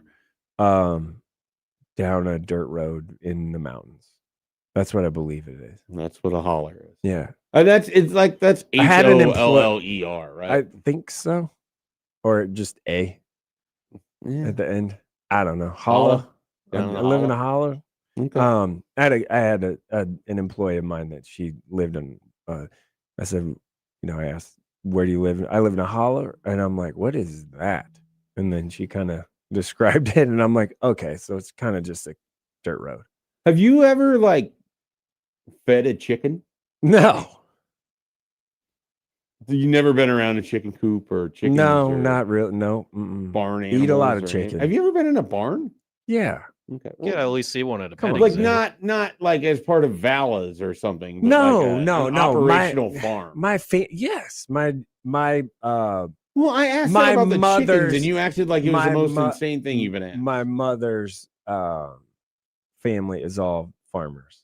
Okay. So like my grandpa and uncles and aunts and all that stuff like farmed their whole life. So my mom grew up on a farm, all those things. So yes, I have very much so been around a farm. Okay. Well, I didn't know if Vala's was your first experience with a farm or something like when that. I was a kid, I looked forward to going to visit my grandparents and cousins and stuff because we'd take snow. Would be like the fun for me because we get to like snowmobile in the ditches and 3-wheelers and all that stuff. Yeah, growing up with access to a farm is a terrific way to be a child. Yeah. I very much fun. enjoyed my time with my grandparents' farm. All right, we'll be back. We're going to dive into Nebraska basketball, a subject that Mike knows very well, having covered the 25-26 season. We'll get into some transfer portal talk, targets, all of that stuff here when we return, third hour of the Happer and Schaefer show here on a Friday.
Welcome back into Happer and Schaefer. I am Mike Schaefer, Connor Happer in Vegas as part of 1620's Crown coverage. I have Mike Sautter to my left filling in for Connor Happer today. Mike Sautter, a lawn guy, and so he's going to want to pay attention here. And any other lawn guy, or, if you want to become a lawn guy, this might really help you out. Does your lawn need a makeover? Have you been dreaming about your own backyard oasis? Sounds like you need an outdoor upgrade, and we've teamed up here at 1620 with Roberts Nursery Landscape and Lawn to give you a shot at a $10,000 backyard makeover. Patios, outdoor kitchens, water features, fireplaces, fire pits, retaining walls, landscaping, all of it. They have a nursery for all of your green thumbs as well. So hurry to 1620thezone.com, register for your chance to win a $10,000 outdoor upgrade from Roberts Nursery Landscape and Lawn. Man, I'm struggling to read. I just created Lawnscape. I am a lawn guy. You are a lawn guy, and you mowed the other day. I mowed. I feel like it's a little early to be out mowing. No, I needed to because I hadn't done any. I've been busy. Like I was gone for Husker basketball stuff, and I needed to get the fertilizer down and get all the. Yeah, I mean, I even thatch raked the other day. Oh wow! Yeah, wow. Certain spots. Yeah, okay. I have just my own. Do you still have your striper attachment on? No, I took that off. You just is that more my of a DIY lawn thing? Yeah, my DIY lawn striper kit that I did. That's when you've gone a little bit too far is you're striping your lawn out there in West Omaha. Yeah, I did it a little bit much. And I will never forget the guy at the hardware store. He's like, "Can I help you, sir?" Because I just had all these metal bracket pieces just laying on the floor, trying to be like, okay, if I do this and this, and I'm like, no, I got it. And did you tell him what you were going to do? Yeah, and he goes, "Oh, that sounds interesting." And then he immediately got as far away from you. Yeah, then he walked away. Probably called security. Probably, yeah. Keep an eye on this guy. Yeah, it looked great though. Okay, it works. It works. Just a broom. Let me ask you this. So we obviously got some rain yesterday, got some precipitation the day before. When do you are you dragging the sprinkler around right now? Do you have your water turned on? Sprinkler. No, we have a sprinkler system in my house, but no, it's not on yet. So when do you target turning that on? Oh, probably anytime now. Okay. I try to hold out forever. Yeah, no. Mostly because I feel like we usually have a wet enough spring that I can get by without having to do it. They do, there are things where you can turn them on and off. Oh, I am aware. Very aware. But I just it's one of those where if I turn it on, I set that system, I don't want to have to think about it again. And then it just runs until October, when inevitably the first day of which there might be below 40, and I get a panic text about how the pipes might freeze, and so we have to turn it off. No, I adjust it all the time. Yeah, I want to set and forget. Well, you should go every other day, basically Monday, Wednesday, Friday, and for 10 minutes a zone, and that's probably good. Yeah, I feel like it's Tuesday, Thursday, or Tuesday, Sunday. Thursday, Sunday. Yeah, I try to avoid the trash pickup day because I don't want. That's I don't fair. want the sprinklers and the trash to mix for some reason. You just got to keep it a little bit. Okay. You got to keep the soil wet. That's the idea. Keep the soil wet, and you're good to go. Okay. Now, in the when it hits July or August, you probably want to take that down, or I do. I go every single day for what if they tell you not to? What if they're like, hey, we got an advisory here? I do not care about what. Wow, look at you not caring about everyone else. And I am paying for the water. It's fine. Or actually, I don't know who pays for that, but yeah, you do. I do. If it's really hot or really dry, I just kind of make it go every day. Just keep it a little bit wet, so I turn the time down. Okay. So it's not as much. It's basically using the same amount of water. Okay. All right. Yeah. You're the guy. These are lawn tips. We're in a water crisis. I know who to blame. It's going to be Mike Sautter. If we are, then there's bigger problems. Yeah, especially here. I agree. All right. Well, I don't think Nebraska's in a crisis when it comes to Nebraska basketball. No, coming feel good off of about this year. Mike Sautter provided great coverage from her at every single home game. You're at a fair amount of the away games as well. I guess we were kind of talking during the break. We've sort of talked off and on about this. There's a lot of ways Nebraska can kind of attack, and everybody's sort of saying the same things. You got to get a ball handler. You want to get a big.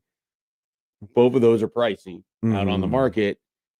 Like, how do you perceive this going? Because Hoiberg has done a really nice job in recent years of finding, undervalued assets or guys that fit really well with what he wants to do, taking the gamble, and then watching a Bryce Williams turn into the player that he was. We saw what Bryce Sanford was for this team at the end of the year, and even playing through injury has come out now. What do you think he kind of does here? Because there's an element of this where it's like, if you have Sanford back and you have Frager back and you have Berkay back and, whatever your funds are, do you shoot it all on a 1-year player and just you go for as big of an upside as you can because you have this window of Sanford, Frager? It feels like you got to maximize this as best you can.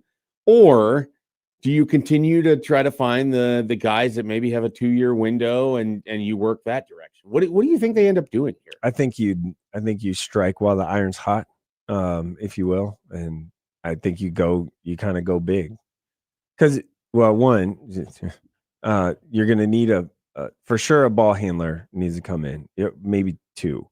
So you need a starter, kind of lead ball handler guy, and maybe a secondary guy, unless Quinn Rhymes stays around and they think he can be that kind of Jamarcus Lawrence-y role, maybe. Because right now, unless it's Cale Jacobson, I don't think that person's on the roster for next year.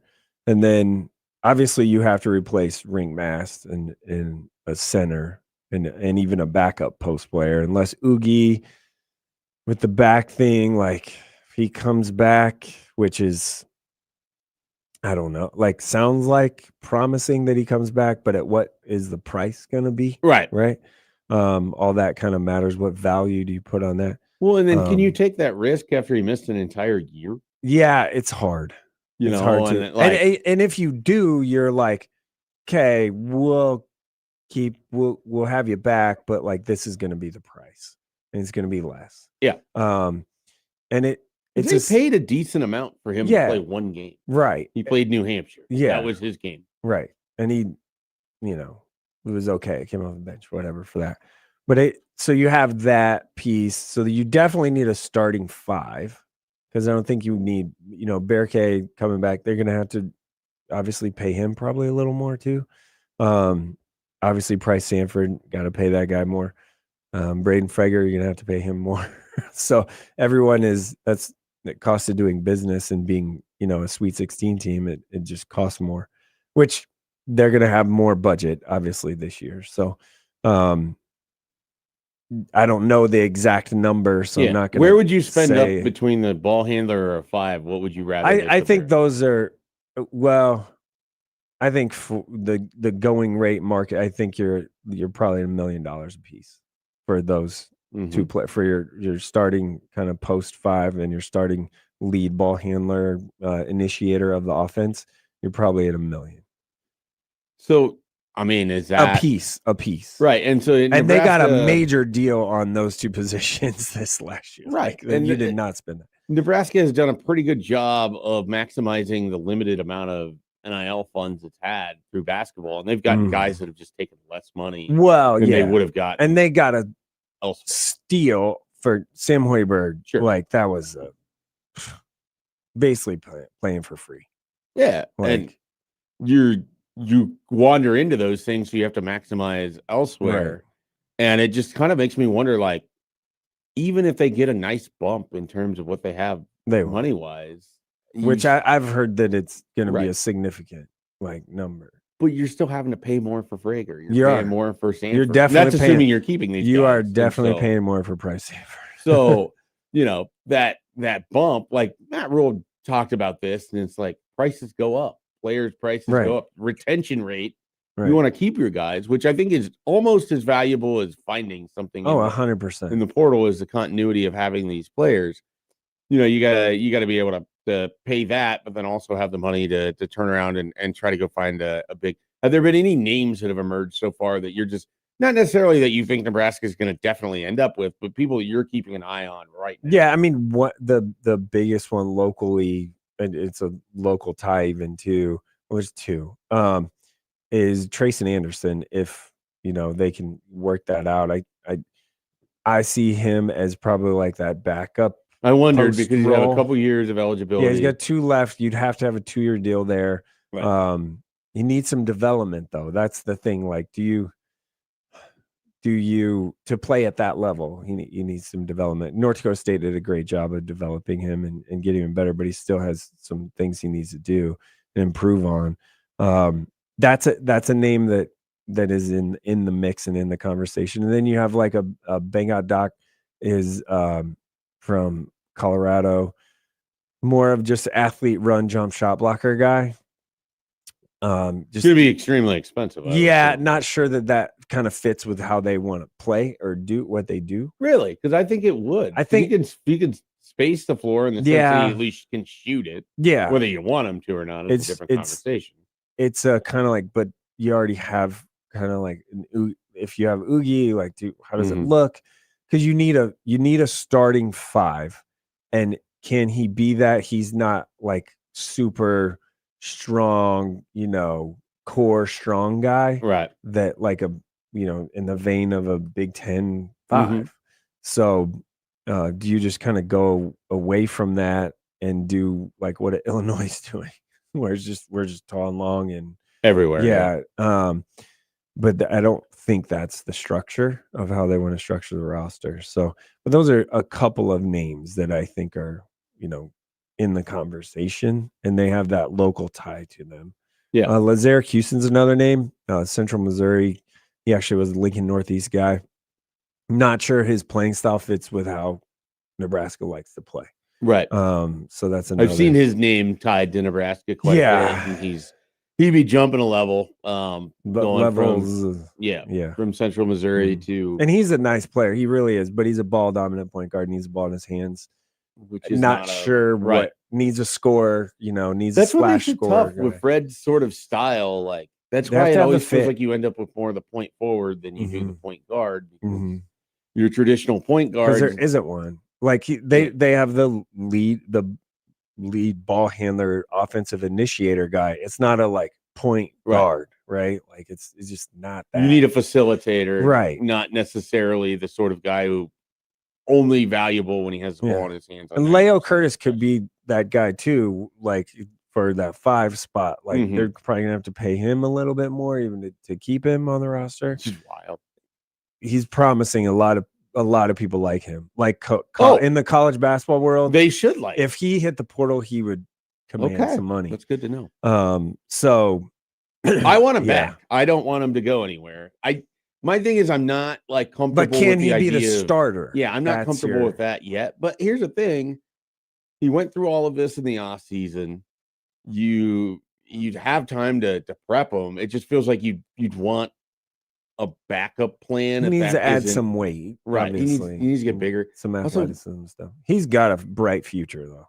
If he could be a little quicker, that would be helpful. He's got a bright future. But yeah, I mean, he's skilled. Very skilled. He's super soft touch around the rim too, as we saw in a few of those moments. Just the physicality of the Big Ten is different, right? Yeah, like so that's what you. But that's where having the year of going through it helps. Having the year of practice and everything every day with rink mass going against that.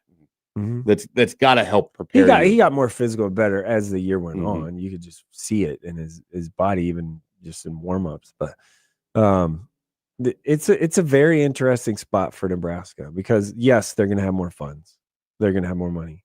How do you use it? Where does it go? That's conversations that are happening. Obviously, I think right now, I would expect some instant, if you will, when the portal opens up on Tuesday. I would expect some stuff to pop pretty quickly for everyone all over the country.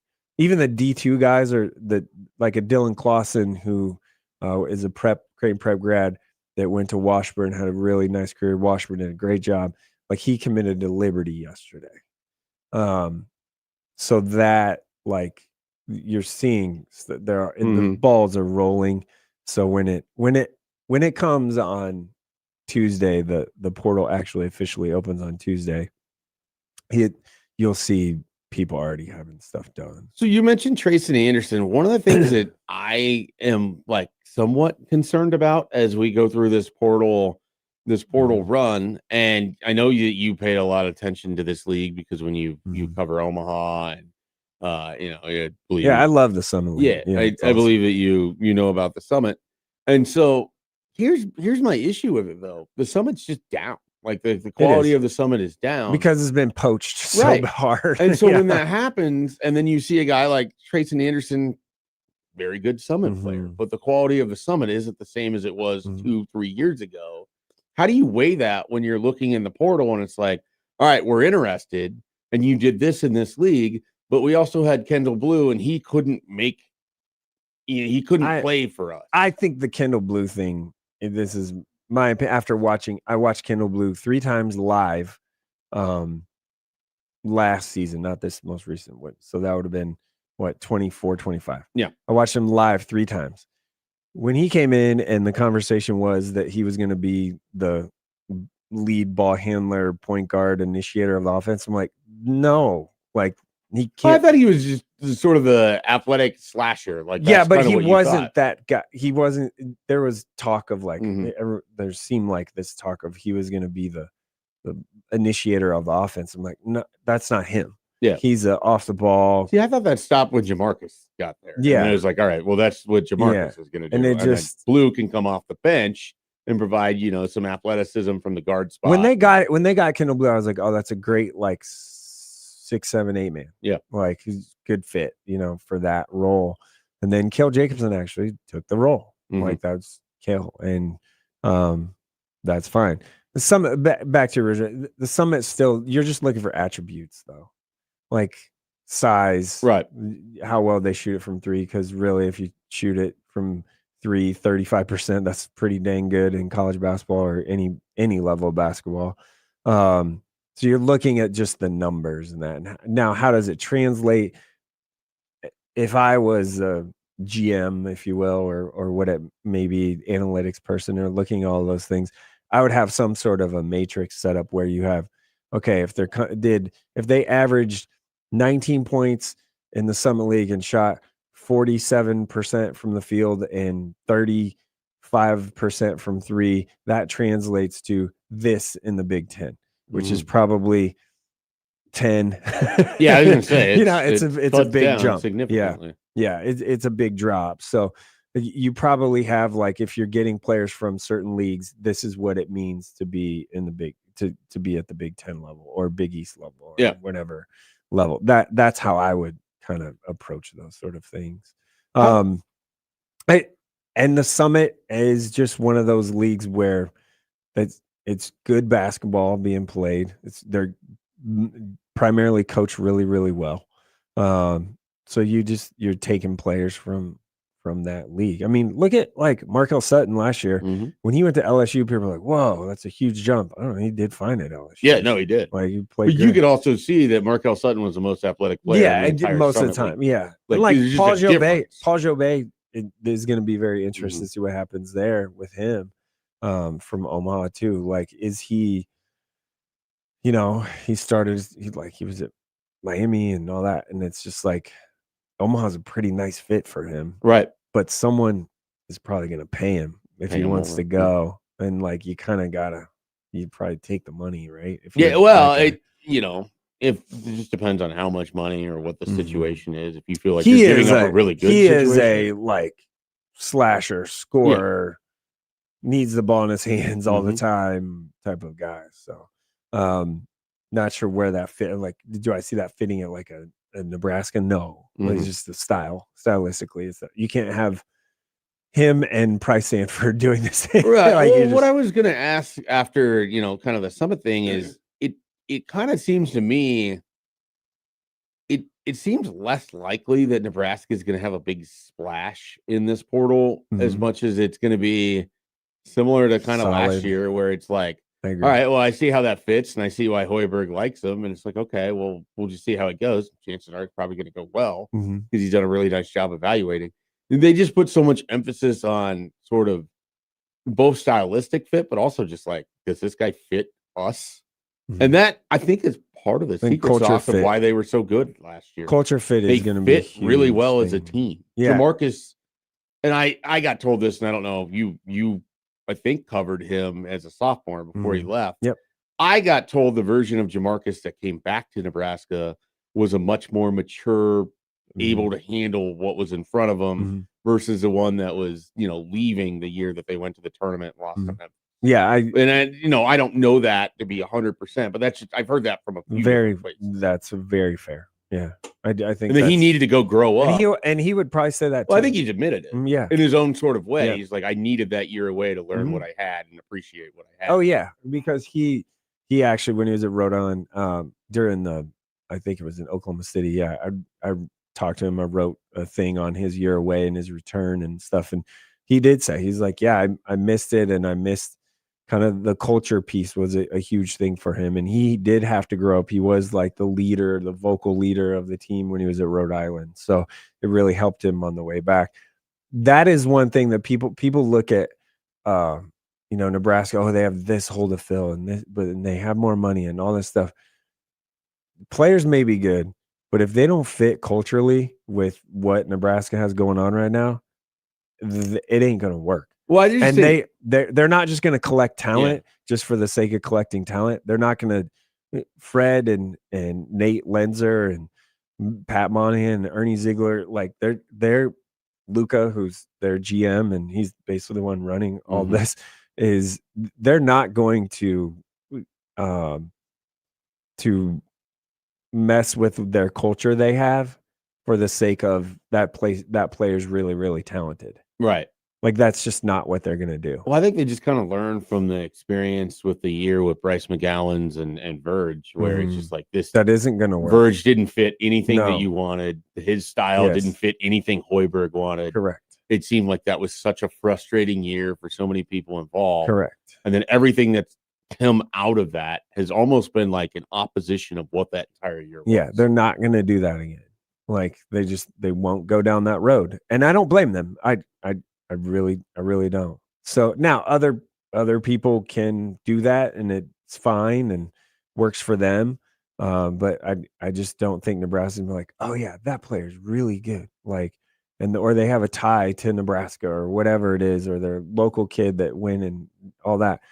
They're not going to ruin their culture they built or the system they have just because the kid's from here or they're really talented or whatever it may be. They're not going to do that. Yeah, no, I mean it doesn't make sense to take someone that you think is just because of the talent might fit, but if you think there's other things that don't. I just think they're going to be really protective of what they figured out. Yeah, very much so, I think. And I one guy we didn't talk about, and they love him.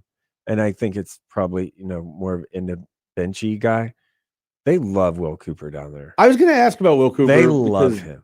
I had a conversation with Damon Benning on a podcast a few weeks ago, and he talked about how like that guy is a shooter. Yes. At some point, he's going to be deployed for Hoiberg, and it's just going to be a seamless fit. Yeah.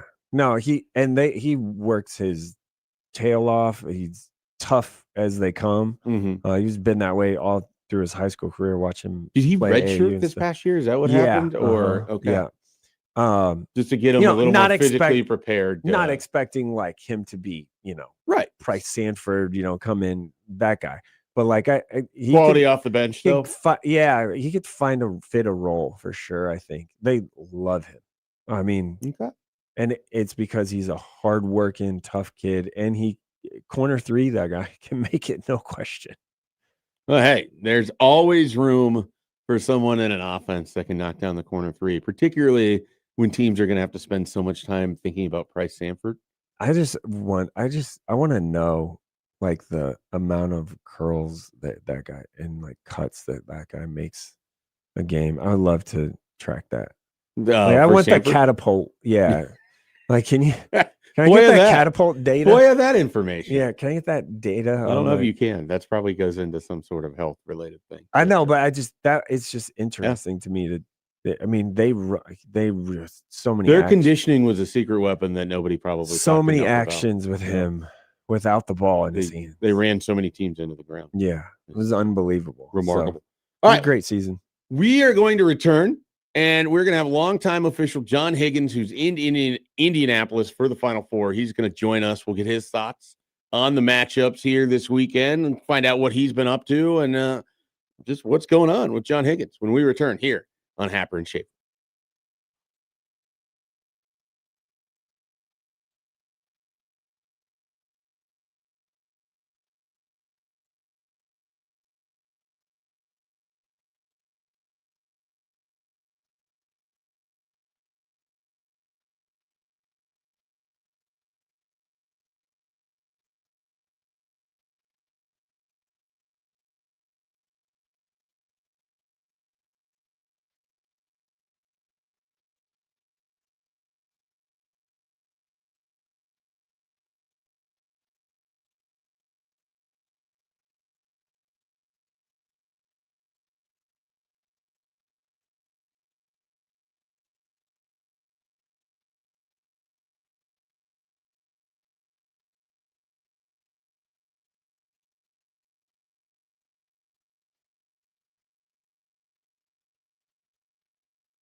Welcome back in on Happer and Schaefer. I am Mike Schaefer, Connor Happer in Las Vegas for the crown. And so that means Mike Sautter joining me to my left and on the Prairie Flower Casino Zone hotline. We go to longtime official John Higgins, who's on the scene in Indy. And we are going to check in with him about kind of what he's been up to and how things look for the Final Four. John, thanks for joining us this morning.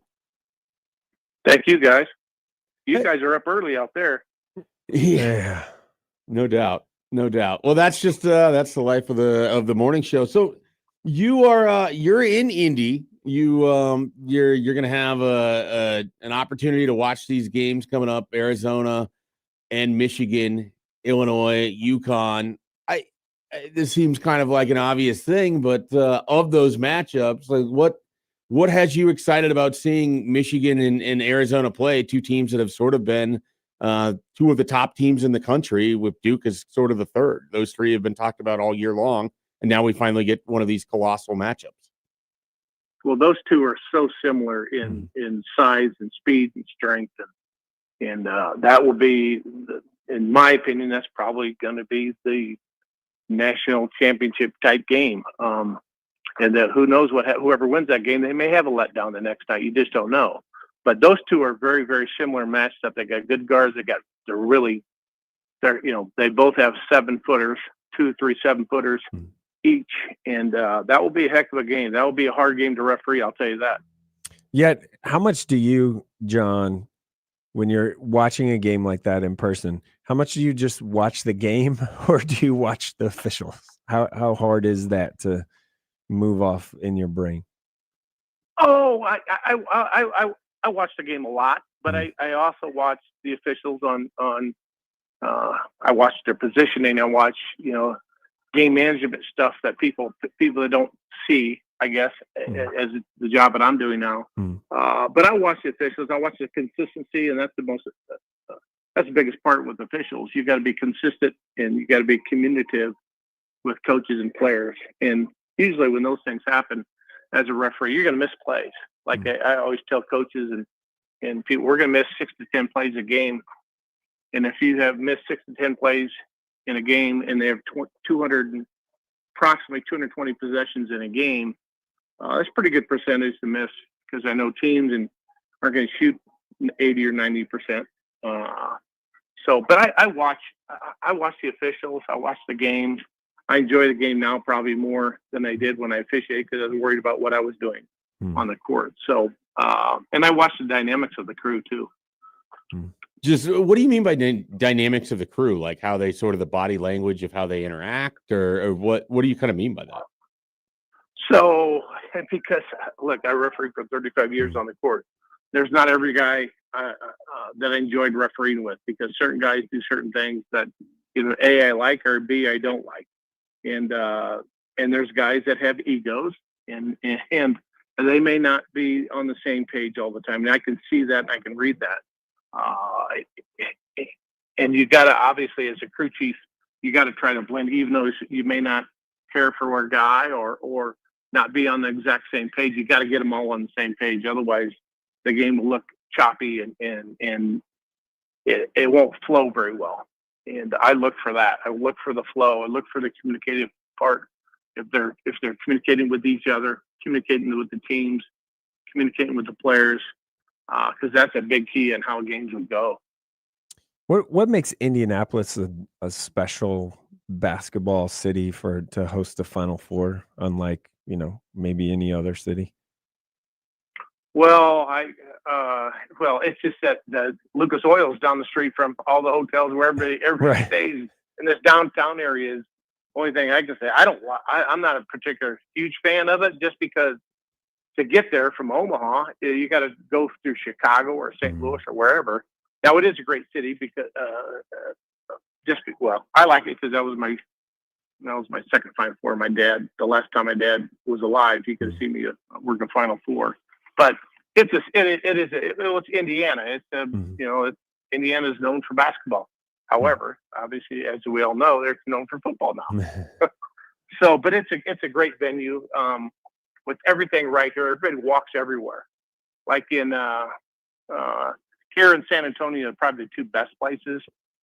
Other places that have had it, you know, the hotel is 20, 30 minutes from the arena, which is not ideal.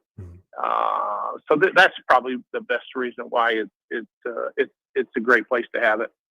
How big of an honor is it to be chosen to be part of these Final Four crews, to be part of this whole event here, even just to be part of the Sweet 16 or the Elite Eight, like the last handful of critically important college basketball games of the season, and there's just a much smaller crew of people that are involved, or a smaller pool that are involved from the officiating standpoint. Like that's got to be among the pinnacle of things that you can achieve sort of in that profession.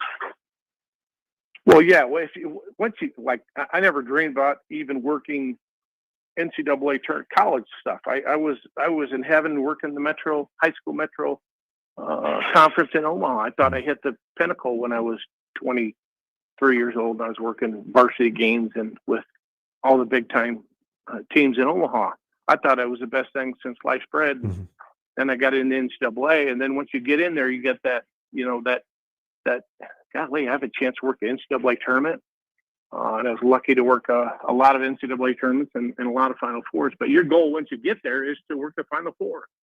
And there are over 1,000 division referees. So when you get to the NCAA tournament, you're 96 of 1,000 people. That's a pretty good percentage. Then once it goes down to the second weekend, you're talking about 36 officials working on the second weekend, and then it goes down to obviously to the Elite Eight and the Final Four. And once you get down to those numbers, and you are in the top 10 guys as far as how they there's politics involved. There's certain leagues that are involved that got to have so many guys in. Now I was very fortunate this year that we have from our consortium, which we have 6 leagues in our consortium. 10 out of 11 guys are working in Final Four, and 2 are standbys out of 11. 10 to 11 of those guys work games for me. 4 of them are my primary officials.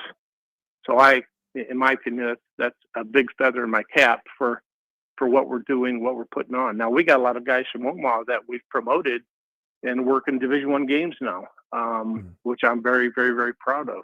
Yeah. But it's a big feather in your cap to get to the NCAA tournament, number one, and to get to a Final Four is extremely hard, and you got to be the best of the best. I was going to ask you about the Omaha kind of connection of, Kip Kissinger is one of the refs is going to work the Final Four, and you had Brooks Wells and all that. Like, what makes Omaha or Nebraska, I guess, this kind of referee hotbed, if you will, where you even have on the football side like a Kevin Marr, if being the white hat for a Rose Bowl. And a Clete Blakeman. Yeah, Clete Blakeman. Yeah, in the NFL. But why kind of Nebraska as this officiating hotbed, if you will, and some of the best, because Kip is one of the best. Yeah. Oh, absolutely. So, that's a great question. I learned from a guy named Paul Castor. He was my mentor, and he taught me everything there was to be about officiating, and do what you got to do, and keep your mouth shut and just referee your games and don't get into the politics of stuff. And so I took that and I learned that, and I don't know if it's in the water, whatever it is, but we got Brooks Wells, we got Jay Kurz, we got Pete Larson, we got a bunch of dudes in Omaha that are really, really good, and Grant Jeffries, and they've stepped up to the plate, and they've done really well. I put them in the lower level leagues, like the WAC and the Big Sky, and those guys are proving themselves really well. But they learn we learn by our mentors in officiating, and those guys have done a tremendous job listening and learning, and they're students of the game now. And it's so much different than it was when I got into it, because we had no film, we had no training. we just went out there and refereed and learned from our peers and our mentors. And it has been a hotbed. It's been, I mean, with Brooks has worked the last two Sweet 16s, which is great, and Kip has worked 2, 3, 4 Final Fours. Now he's going to work as another one this year, and he's the best of the best. Yeah, and I'm proud. I helped those guys. I helped those guys get into the into college basketball. I helped them. I talked to my bosses at the time. Said, look, you got to look at this kid. He's really, really, really good, and he's been one of the best there's going to be. And I've done that with a few guys. I'm not doing it to everybody because you gotta, you can't do that because you gotta have, they better be good. Otherwise your name will turn to mud. So, but we've been great. It's been a great success for Omaha and Nebraska. John, really appreciate you joining us here the day before the Final Four. Enjoy those games on Saturday. If you're sticking around, enjoy the championship on Monday. Appreciate a few minutes of your time here this morning. Oh, you're welcome, guys. Thank you. All right. That was John Higgins, longtime official with college basketball, joining us here. That was good stuff. He's good. You John's forget great. He's a great. How guy. many officials have come from this area and have gone on to have, notable success and involved in notable sporting events across the landscape.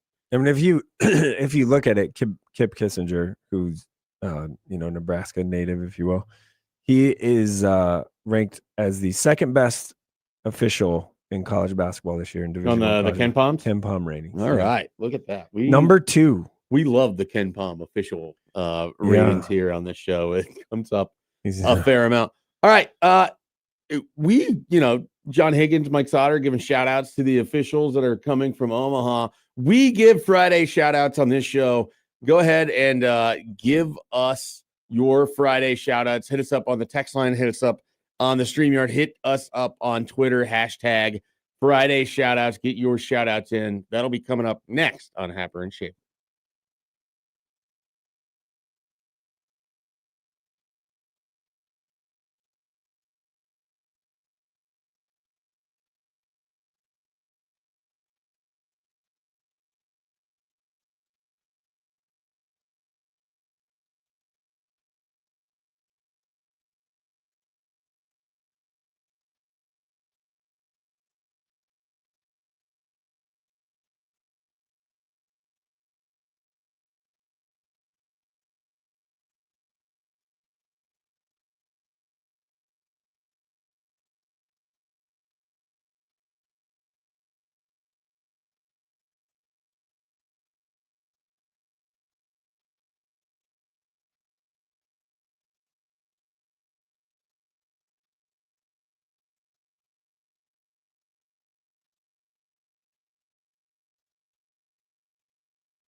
Welcome back in here, 8:48 on a Friday. Happer and Schaefer returns. I am Mike Schaefer, joined by Mike Sautter today. Connor Happer in Vegas as part of the Crown coverage on 1620 The Zone. He was on the call with John Bishop last night. Shout out those guys. We appreciate the work that they are doing. Clearly, just all work, no play when you're in Las Vegas, and so I'm sure. Happer, you will catch on some of the shows later today. Bishop, I believe, will be doing his show poolside. Yes, that's what I was hearing at the Stadium Swim. So that might just be fun for the visuals alone. I would just slathered in sunscreen, I assume. Yeah, and probably wearing a Hawaiian shirt. I would feel pretty good about that. Yeah, I think that's what I'm hoping it looks like. Also, we want to provide a shout out for Smash Park for letting Joey, myself, Matt McMaster, Josh Hodson try out the Bat Box for free on Thursday. There's content that I hope never sees the light of day because no one looked particularly good except for McMaster. Matt looked good, but relative to the rest of us, he looked great because no one else really accomplished much. I didn't hit in high school. I'm certainly not hitting now at 38. Everyone else sucked, so that made Matt look better. Yeah. Okay. That's what you're trying to say, but well, and Matt would be the first to admit that his performance was left him wanting as well. So, okay. We'll have that opportunity. I'm just happy I was the one with the fewest attempts to actually make contact with the baseball in the batting challenge. Well, there you go. That's so that's my moral victory. Other than that, I pretty much stinked it up. Yeah, but it was a fun experience. It was really fun. It was a fun experience. I just knew that it was going to go poorly and then confirmed it by actually performing poorly. It's too bad Connor wasn't around to establish dominance in baseball. Yeah, Connor would have probably been pretty good. Yeah, I think he so. would have been really good. It would have taken him a little bit. I think it takes everybody a little bit just to get used to how the pitch comes in and the mechanics of watching the screen and then the ball's being shot out of the screen. That took a little bit, and then wasn't the most consistent of areas of which the ball was going, but for the most part, very good experience. Shout out to Connor Happer, do you think he's awake? It's possible. It's 6:50 over probably. there. You do a morning show, your body tends to wake up. But also there, he kind of, unless you just had he forced himself to sleep. I'm curious if he took a nap yesterday because he was up real early for the show morning at 4 a.m. Oh yeah, yeah, but your body clock is way different there. It's weird. I get it. I am going to provide a shout out. I know we got at least one here on the text line. If you got some that you want to get in, hit us up, text line, StreamYard, Twitter, wherever. But I will give a shout out to I assume high school workers at Dairy Chef. I went there for the first time ever on Sunday. Wow. And they opened at noon. It opened at 11:57. There was already, and we were there early because I was aware of how popular that place is. And, especially on a Sunday if it's nice out. My wife loves ice cream. She wanted to go. She's never been there. I'd never been there. Took Hudson. He loved it. And it's like an army of high school workers there. And I'm telling you, it operated with Chick-fil-A level of efficiency. They were getting people served. They were getting people through the lines. The lines would be long, and yet you would see people end up going through it, and then they're coming out all the time. 303, 304, 305, and they have all these different cones and dishes, and there's storms or whatever else they have. I was impressed by Dairy Chef. I really was. So I want to give them a shout out because they deserve it. It's probably a significant amount of high schoolers working there. At this point, I don't know that anyone looked like they were older. Right? It'd be a fun job. Yeah, maybe. You'd just be busy all the time. You would be constantly busy. But you'd have access to ice cream at a young age. You'd probably get one free meal a shift or something. But you probably have some cachet of working at Dairy Chef. Yeah. I think in the high school scene. I don't know. Certainly more cachet than I had at working at Sherwin-Williams in the high school. That's definitely true. Hey, you want some paint? Nobody you want some paint? Nobody wanted paint. We got a text here from the 402. Shout out to Lindsay, my future wife. I'm excited for the wedding next year. So we got a wedding shout out here. So, nice. Mike, do you have anything you want to shout out here? I got a text earlier. Friday shout out was Carson Johnson, the pitcher for Nebraska. He's been killing it. That's this person. Cody. He He has texted been me killing it. Yes, he texted me. Nebraska that. baseball in That's a general has shout been out. killing it. Yeah, they are. They didn't lose a midweek game to Creighton. Well, so far they've got 2 more I opportunities. know, but that's what I mean. They normally. They haven't lost a midweek game all year. I know, that's great. They got to keep that up. It's remarkable. It's absolutely remarkable what Nebraska baseball has kind of done, and in sort of all the ways that they are so much better than they were, a year ago. Well, it's one of those things where, like, man, if you're in the Big Ten, you got they should be at the top every year. Well, they have to take care of business in the middle with the of the funds week. they have. And we talk about cultural fit. I think a lot of those has guys found the cultural fit that he's looking for in baseball. With the Jay team that Sean he has. Unger has been. I'll give a Oh, shout out to him from Blair. Like, He's Blair been great. guy. He's been Saw him great. play shortstop a lot actually in high school. We got a shout out from Mike on the StreamYard for Grand Island. He worked out of there all week, and he enjoyed it. He enjoyed the good people of Grand Island. All right, we're going to go to a quick break, and we'll be back 9:00 hour next.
Welcome back in here on Happer and Schaefer on a Friday. Connor Happer in Vegas, Mike Schaefer sitting in the number one chair. Not a sight that anybody wants, but we have survived so far. Mike Sautter joins me, keeping alive the first name Mike, last name starting with an S trend that began with Michael Snow, continued with Severe.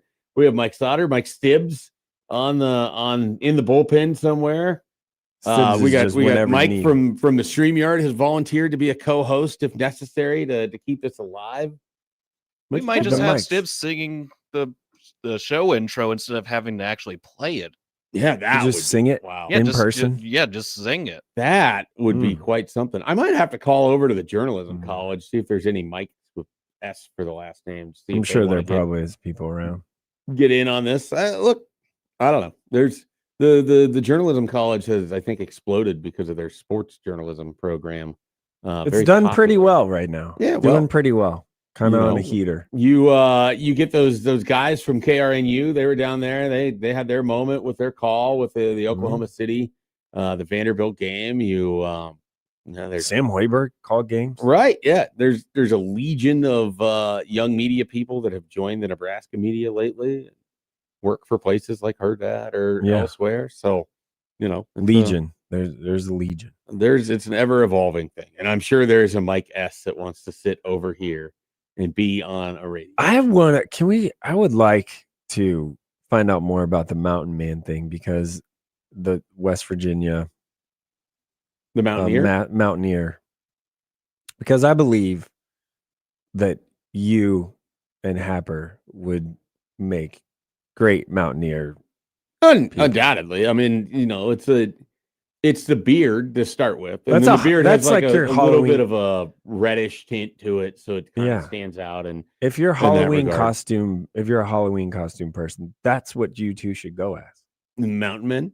That one specifically. Okay. We could look into this. When it comes to Halloween, I never want a costume in which I'd have to shave. That's always like a big thing for me. I don't do costumes anyway. So I don't mind them. I don't. It depends on what it's for. I don't want to just wear it at my house to hand out candy. But if there's some sort of social obligation in which I can make people laugh with a costume, I'll probably do it. I'm probably all the way out on dressing up. That fits. Yeah. Yeah. You seem like you'd be out on Halloween, kids walking up to your house, just anyone being kind of, maybe trampling your lawn a little bit. I could see where you would be out. I'm kind of out on Halloween. Yeah. Well, the good news is it's not Halloween this weekend. It's Easter. We're on the other side of it. Yeah. How do you feel about Easter? Gotta hide. How do you feel about Easter candy? Do you have a favorite Easter candy? Not really. You're also not really a candy person. Nah, right? not so much. Easter, we will hide some eggs in the backyard for my kids, like put quarters or whatever, some change. And they still get excited about that. I think they will this year. They're getting older, so 6 and 9. They're not that old. They're 6 and 9. My 9-year-old acts like she's 16. Well, that attitude, it's going to get worse from what I understand. There's times where it's like, okay, slow down, bud. I have a niece that turned 13 this year, and there's a whole level that's not that cool. And I'm only around her a handful of times, let alone her parents who have explained to me what that transformation. Yeah, you're not that cool yet. Chill out. Like that's like take your quarters and your egg and be happy. Yeah, like let's calm down. Yeah. So no, while we're on the topic, are you a hot ham or cold ham person? Do you like ham? I like both. The only thing that I'm like out on with ham is I don't want it as a breakfast meat. I just don't find it I to agree. be if someone's giving me an egg McMuffin, fine. That's fine. But like a ham steak is a side for my breakfast when I could have sausage or egg. Yeah, no. Sausage or bacon, never choosing that. No. Never ever choosing ham. I'm a hot. Otherwise, I'm fine with ham. Hot ham only guy. Okay. I'll never do like a ham sandwich. No. Oh yeah, I like the ham. No. But I also like it if it's a toasted ham sandwich. I can go either way with it. No. Yeah. No. You think you'll have ham then this weekend? I do. I don't mind. You have a honey baked ham? I don't know what. I have no idea. That's my mother-in-law handles all. Oh, okay. Yeah. I'm not. I don't know if you were smoking I don't even something. know. I don't know if you were Blackstoning. I don't know what you have going on. We got to talk about the Blackstone thing because I need a little help right now. Okay. I'm struggling. Right. And I need to I think I need to just redo it. Yeah, I've had a lot of people come to me with this, and I've never had to redo mine, so I don't. I think that's what I need to do. I Okay. don't know. All right, well, it's getting a little too we'll black. discuss. Like the food and stuff is getting a little too black and too like. Oh, yeah, I don't know what it is. I have not had this issue, but we'll discuss. We'll My see if I wife can. thinks I need to be better at it, which pick a thing. All right, well, speaking of making picks or picking a thing, Yeah. we'll talk about the Final Four here for a little bit. I think conventional wisdom is the winner of Arizona, Michigan is your national champion. I think that's fair. I think that's the most likely result. I will say it wouldn't shock me if Illinois or UConn on the right day could beat either of those teams. Both Michigan and Arizona have lost before. Michigan has lost to, Wisconsin and to Duke. Arizona lost to Kansas and to Iowa State, I believe, are their losses. So, like teams they're beatable, but right now the level that Arizona and Michigan have played at throughout the tournament just seems so much higher than where we've seen UConn and Illinois. So I guess we'll start with the UConn-Illinois game. You've seen Illinois in person at least once. I think you went out there. Did you go out there in December? No, I didn't. Okay, so but I you saw them in person. You saw them once. You've seen them. You watched them. You know what this Illinois team is. You know how good Keaton Wagler is. I think David Mirkovic is kind of an underrated aspect of that entire team. And sort of getting Boswell back has helped them a lot. Yeah, too, specifically on the defensive end. And so I still am shocked what they did to Houston in Houston. Yeah, I am too. They out Houston. Yeah, like I didn't think that was something that they had in them because I didn't think they were that tough. And they proved to be tough. They beat Iowa in a game that was closer than probably the final score indicated. And so they represent out of the quadrant that Nebraska is in. They get a UConn team that I haven't believed in pretty much since conference play because they just struggled to put bad Big East teams away for the most part. They won games, but it just was always unimpressive.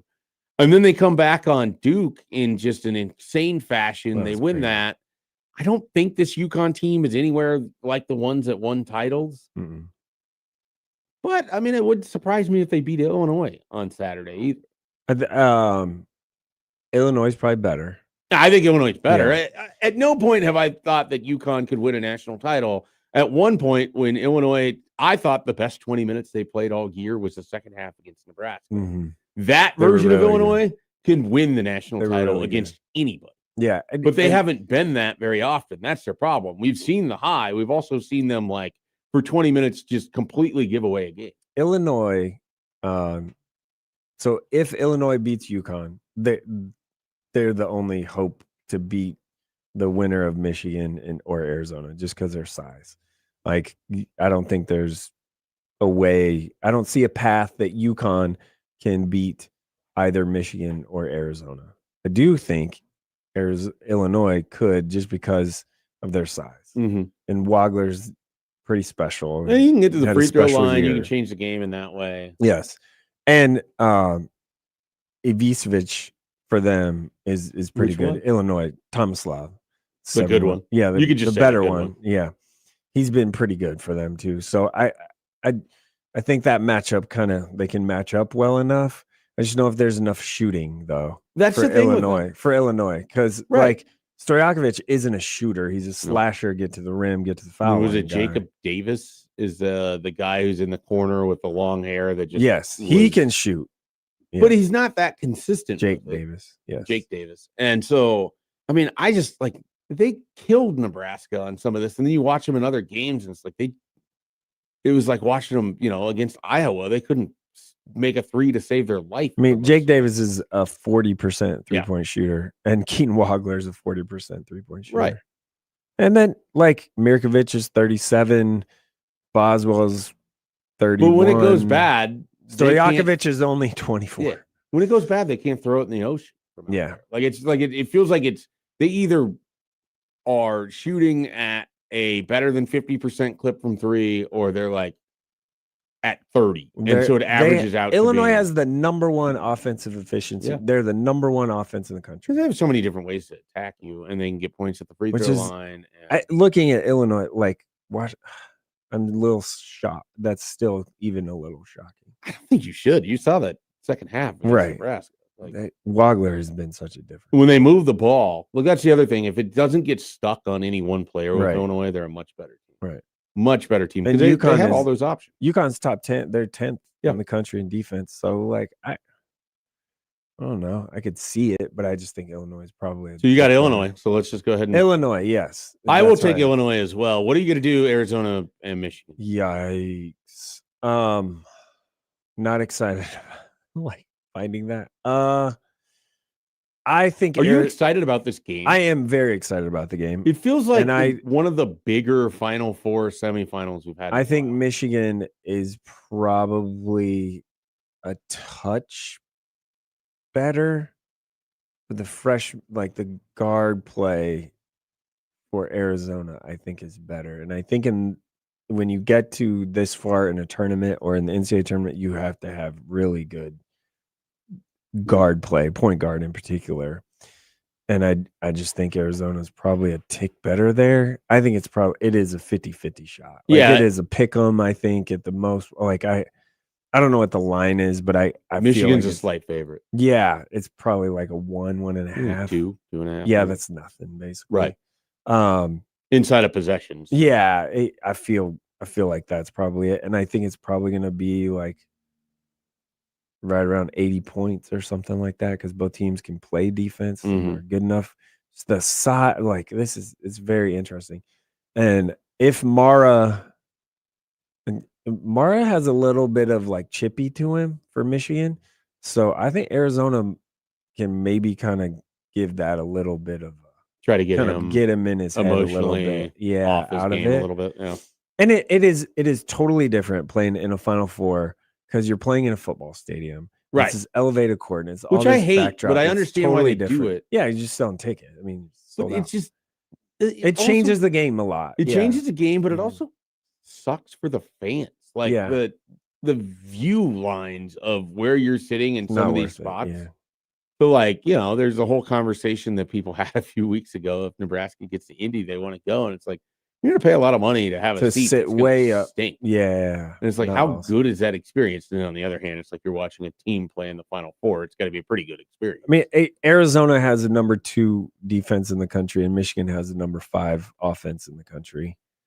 Arizona's offense is number 4, and Michigan's defense is number 1. I mean, we're talking about 2 just elite basketball teams. Well, between those 2 and Duke, those are the top 3 teams all year. I mean, there was a reason that one of the questions going into the tournament was if you took Arizona, Duke, and Michigan versus the field, where's your national? You're taking that. You're taking one of those 3 generally. Yeah. And that's what it looks like it's going to play out. But we actually get this Michigan-Arizona matchup, and it's going to be fantastic. Yeah, they're playing at a really high level. I think I'm very much so looking forward to it. Yeah. I have no other plans on except for to watch that game tomorrow night.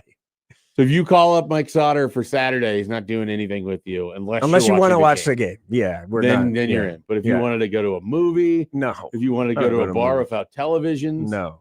If you wanted to show him how to clean the Blackstone, he's not interested. Not interested tomorrow night, whenever that on game Saturday. tips off, So what's your prediction? Give me your prediction here. I think I've thought Arizona's the best team kind of all year. Yeah. I haven't seen them in person, which kind of stinks. Obviously seen Michigan in person. I'm gonna Big Ten homer it and go Michigan by like that one. Yeah. 82 to 80 or something like that. Yeah. I'll take Michigan, and I will. We'll see a Michigan-Illinois final, and around here, it's the teams that Nebraska played in what was one of the Big more Ten challenging weeks of its season. Yeah, with everything that was going on, it was challenging. Nebraska, could say that they played tight with 2 teams that played in the national championship. Beat one, biggest win of the season. But I mean, literal on the week. road. You could have played the 2 teams that played for the national championship. Could have beat the other one on the road too. Even had the opportunity without your starting center. Had the opportunity. Yeah, I was there.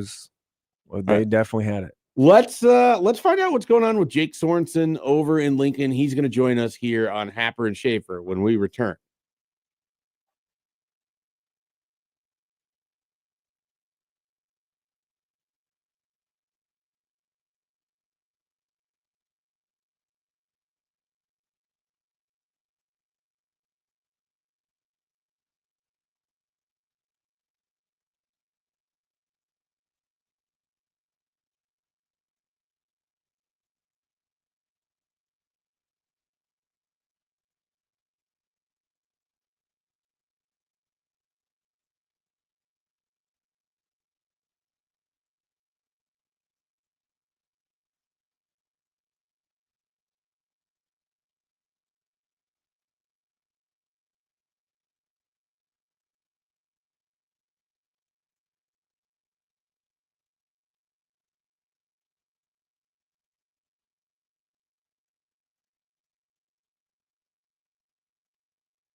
I'm kind of psychotic. So what else is new?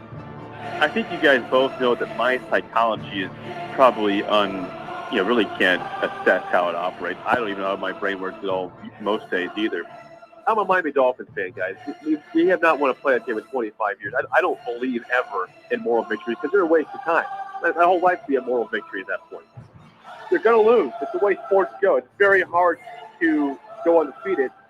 I got the Royals going to the World Series this year. I don't care. I will follow this team wherever they go, and I will not complain about where they play. I don't want them to lose a game, but I kind of want to lose a game for the sake of Jake pressure. Sorensen for losing. Fridays with Jake Sorensen. If I see him, I would not shake his hand. 93.7 The Ticket on Happer and Schaefer. 1620 The Zone. We do morning show, guys. We're always on low sleep. It's the way it is. Every single time I hear the Jake Sorensen Open, there's something else in there that makes me laugh. And often it's the moving from you're going to lose a game to then picking the Royals to win the World Series. The Royals have lost several games to start the year, Jake. Are you concerned? Is it too early for concern for you? Not concerned, Schaefer. Not concerned at all. The rotation's good. They always start off slow hitting every year. They really do. They're not a good every year. They're not a good starting team. Why is this? Why does this happen? I don't know. I have no idea. I love the lineup. I love Bobby. I love Vinny. I love Salvador Perez. I think Caglione is good and Jensen will be good. So I like the pieces they have. Michael Garcia, but they're 3-3. There's a bad loss to Twins yesterday, but we're not panicking. Everything's fine. Yeah, you don't want to lose to the Twins. That's Twins. You want to get as many. They won the series. You want to get as many wins against the Twins as you're legally allowed to get because they might be the worst team in baseball, but the Rockies exist, so it's a toss up. So we'll see when those two meet up. That'll be quite the series. So Jake, you were on the road to Oklahoma City. You were on the road to Houston. I have no idea if you stayed in Lincoln last weekend. But are you home this weekend or are you back on the road? You're a traveling man generally, around this time of year. Yeah, going to Sioux City and Crofton for Easter. So not in Lincoln. It was in Lincoln last week. It got home around midnight last Friday. So I was in town Saturday, Sunday. But it was a crazy month of March. I went to Chicago also for the Big Ten tournament. So I was gone basically every weekend. So it'll be nice after Easter weekend to be home. But yeah, March was fun, a lot of fun, and we've been begging for that our whole lives. It was finally fun to experience that for Nebraska. Yeah, I mean, when we talked to you last Friday, it was the day after the loss to Iowa. How have you sort of processed everything since? Like, have you come to terms with what you watched? Is it still just gnawing at you on the inside? Where are you at? Because that was, quite a run, and then it's just over, and then the season's done. And all you have left are your thoughts. And that's sometimes a scary place to be. Yeah, it is scary, especially for me. That's not good for me. But I'm at peace. It sucks it was Iowa that beat you. Anybody else, like I said before, you're fine. Say that's a great season. You accept it. That was amazing. But, yeah, I've gotten over it. Iowa was on a little bit of a heater there in the tournament. And, the fact they played Illinois so well in the Elite Eight, lost by 12, I think was a score, 71-59. Like, they played well for 34 minutes in that game and for pushing them. I felt better about the loss, and I think Nebraska could have pushed Illinois again possibly and would have probably lost the game. But no, I look back at a season that was 28-7, a team that had no bad losses. Every team they beat won at least one game in the dance. And I just think we had no idea that was possible this year. Picked 14th preseason, as Fred always alludes to, and we all bring it up to it because you should. There was no signs of this team going 28-7 preseason, and they did it. And I'll always remember this team the rest of my life, and I will remember the year that it was before the Iowa loss more than that, in general. So so many highs. 20-0 is an incredible start. Pushing Michigan on the road, amazing season. That it was just stunning in a good way. What would it take for Nebraska football to be the Nebraska basketball of this year? Like, what's the equivalent? Well, I think Nebraska, if they somehow made the playoff. I think that it has to be a playoff. We all know the schedule and all the limitations this team has, but if they can surprise, then they got a couple things they got to do. This team has lost 30 straight games to ranked teams. That's just embarrassing, and they'll have options to beat several ranked teams. And I'm not saying they'll win any of them against Oregon or Indiana, or when potentially Washington comes to town in November, that'd be a ranked team. There's no guarantee win any of those games, but that'd be a step in the right direction. We have not seen like a massive win. The best win that Rules had was probably Colorado here in year 2 when they were up 28-0 at half. Other than that, there's no marquee victories. So starting off 5-0, which is feasible with the schedule, and then hopefully getting one of these ranked wins and getting in the playoff conversation would be the equivalent. I don't see it happening, but I also didn't see this Nebraska team doing what they did this year. So I'd love to be wrong on all accounts. So how weird is it for you that Nebraska's spring football is already over? I mean, it's April 3rd, and it's not like you put a ton of stock into this, but you have a daily radio show. You talk about it with Sipple and Coach Bill Bush every day during the spring last year, and you were talking about it during spring football again this year, but now it's done. Like there's nothing until they open fall camp for consistent practice again. They'll have their off-season conditioning and they'll have the workouts that they do and all of that. But have you kind of like squared up to the fact that football, for all intents and purposes, like the spring portion of it, is just done now for Nebraska, and it's April 3rd? We haven't even had the Masters yet. And half the time, the spring game, it always fell on Masters Saturday, driving me nuts.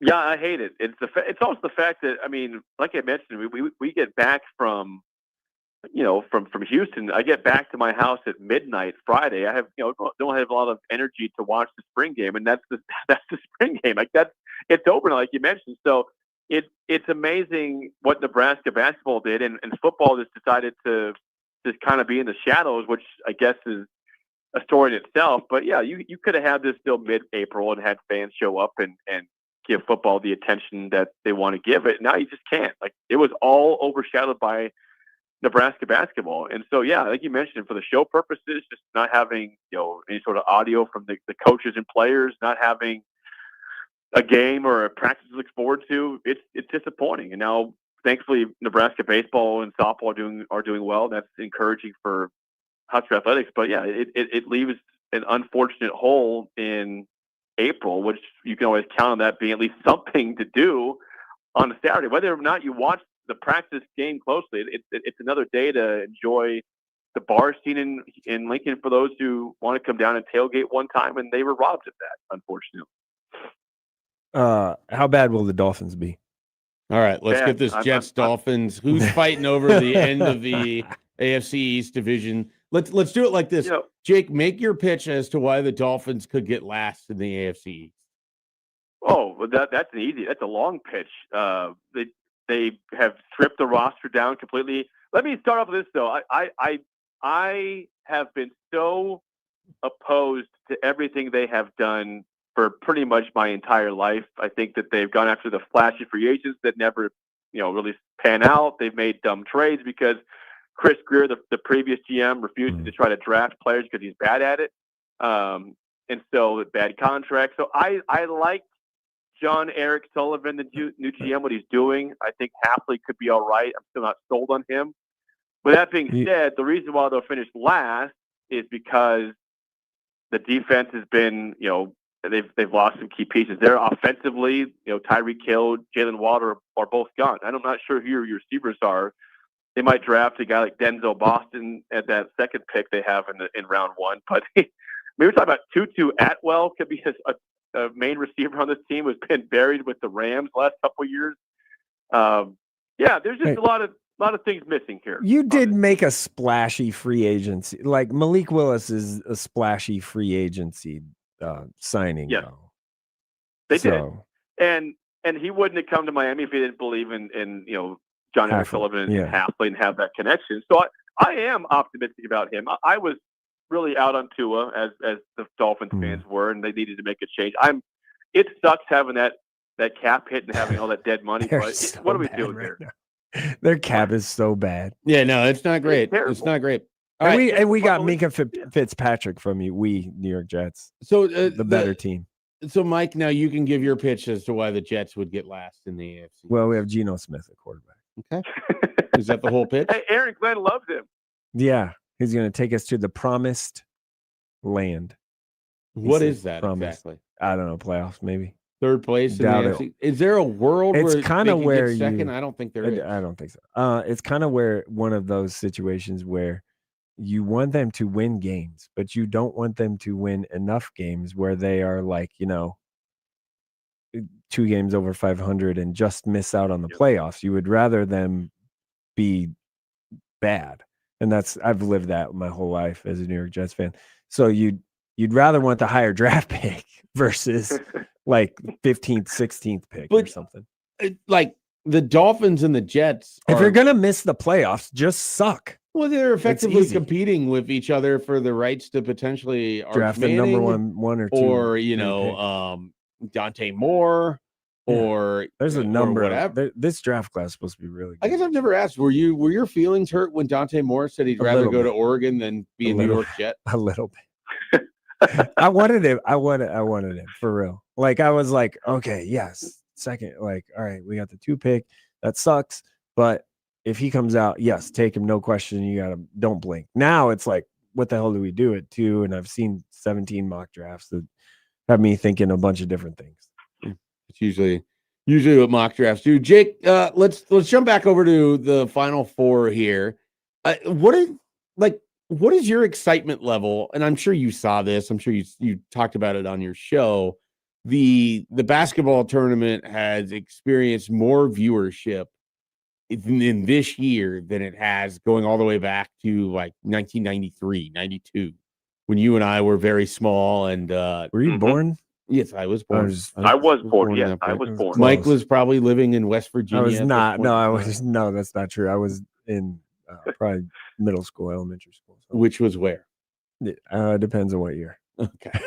We'll worry about that one later. So, what I'm asking, Jake, are you excited for the Final Four? I mean, you get a matchup in UConn, Illinois that feels like a very, very, the first course to what the main meal is, and that's effectively Michigan and Arizona. But do you plan on watching tomorrow, or are you Yeah. going to be? Are you locked in on the Crown? Have you watched any Crown at all with your fond memories from last year?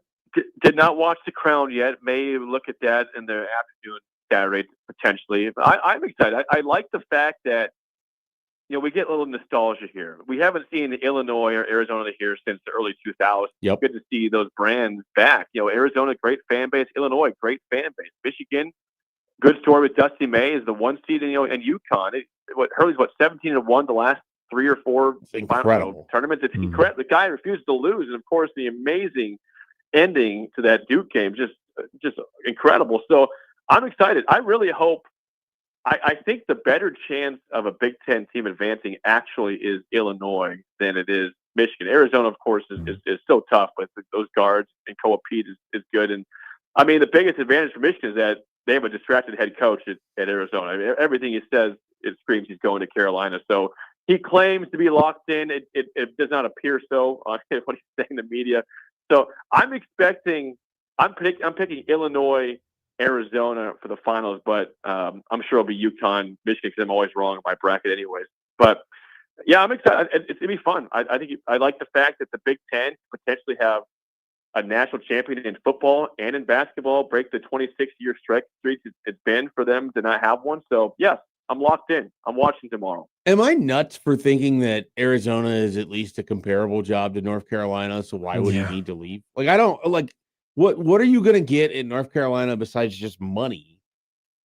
Which I think they They're could pay gonna at Arizona too, because that's a basketball place. Yeah, but not that kind of money. Not that but much. I just That money is different. over there. you're in the Final Four with Arizona with a 1 And seed. Arizona is always great, but that Carolina money is a lot different. Yeah, I guess. Is there any part of it that's just viewership? I mean, how many Arizona games did you guys watch this year? They start at like 9 or 10 o'clock sometimes because they're on the West Coast. So Yeah. Carolina, of course. I mean, you saw this year when Duke played Carolina. That rivalry is still on. That first game, the one at Carolina, was incredible. Mhm. When Caleb Wilson went off with the big comeback, like there's not a game I've really watched for Arizona besides maybe in the Big 12 tournament when they had the incredible buzzer beater to beat, I think, Iowa State. Like that was cool. But you haven't watched him very much. Yeah. So it's more the fact that people are watching that brand compared to Arizona. That's why I think you would have interest in it. I also think there's something like Tommy Lloyd's probably playing a little bit of like get more money, get more commitment from Arizona with this too.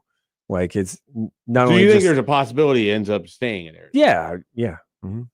This just feels like there's so much smoke that it's Well, there's a lot of smoke because Carolina hasn't said, there hasn't been a hammer of a hire or anything like that. But I think Lloyd probably is doing the whole like playing both sides of this thing to get more money for himself and more money for the program, NIL commitments and stuff like that. Jake, we'll finish up with this. You mentioned the Duke, North Carolina thing. When you were rolling around the mean streets of Beatrice, did you get sucked into this? Did you have a pick between North Carolina and Duke? You seem like someone who just grew up just hating Duke just because of Duke.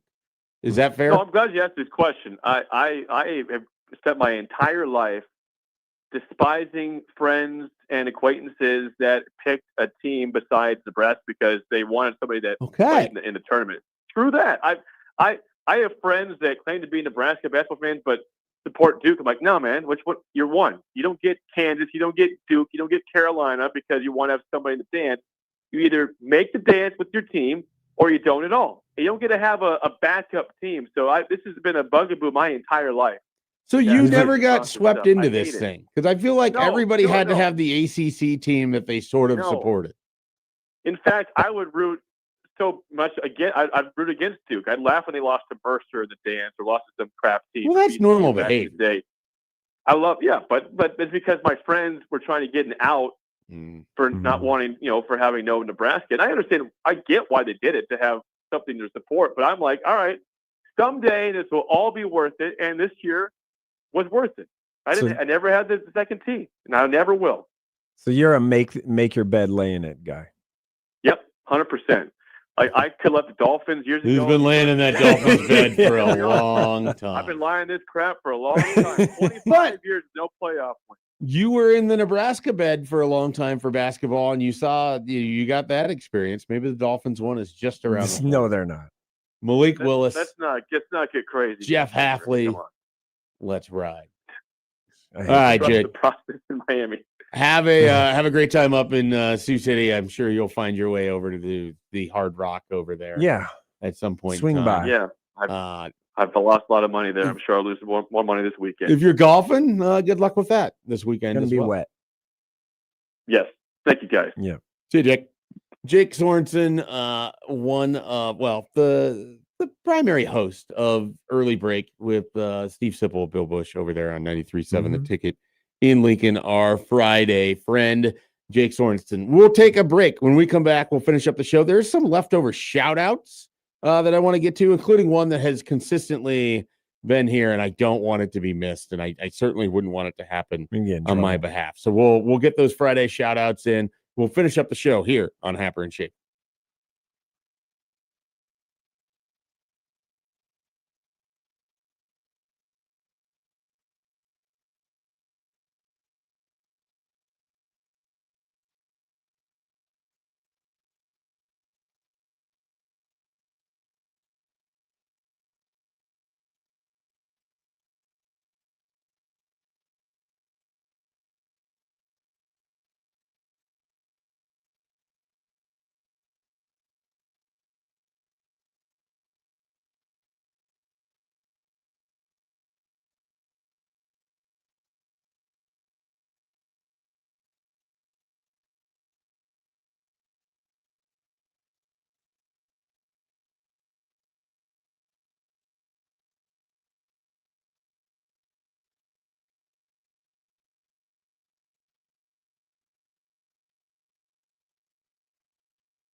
Welcome back one final time here on Friday. I am Mike Schaefer, joined by Mike Sautter. And before we get going, I want to tell you about this week's Zone Half Off deal, a once-in-a-lifetime trip to Ballard's Black Island on Ontario's Lake of the Woods Canadian fishing adventure. Grab your crew and head up to Morrison, Ontario for a bucket list fishing trip at a fraction of the price. This trip is up for 6 people.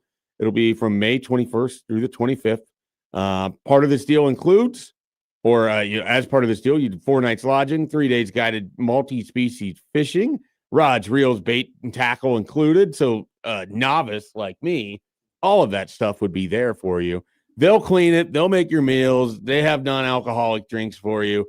Island transportation included. A great opportunity going on here. So visit online at 1620thezone.com for all the details on this week's Zone Half Off deal. That sounds like a good deal. It does sound like a good I don't mind fishing at all. Yeah, I was thinking about that. You're kind of you like getting on the water. You like kayaking, if I recall. Well, that's totally Correct. different than what. Look, I've gotten plenty of 4th of July pictures of you. No, yeah, but that's because adult things are happening. Sure. Well, those can also happen at on this trip as well. All right, we have some stuff to get to.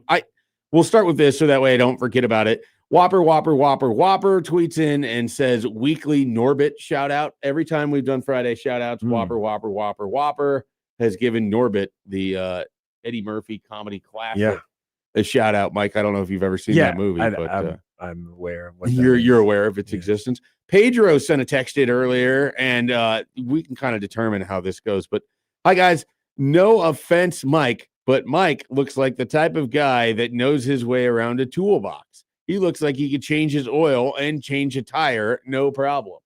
Which Mike do we think Pedro is talking about? Me. He has to be talking about you. Yeah.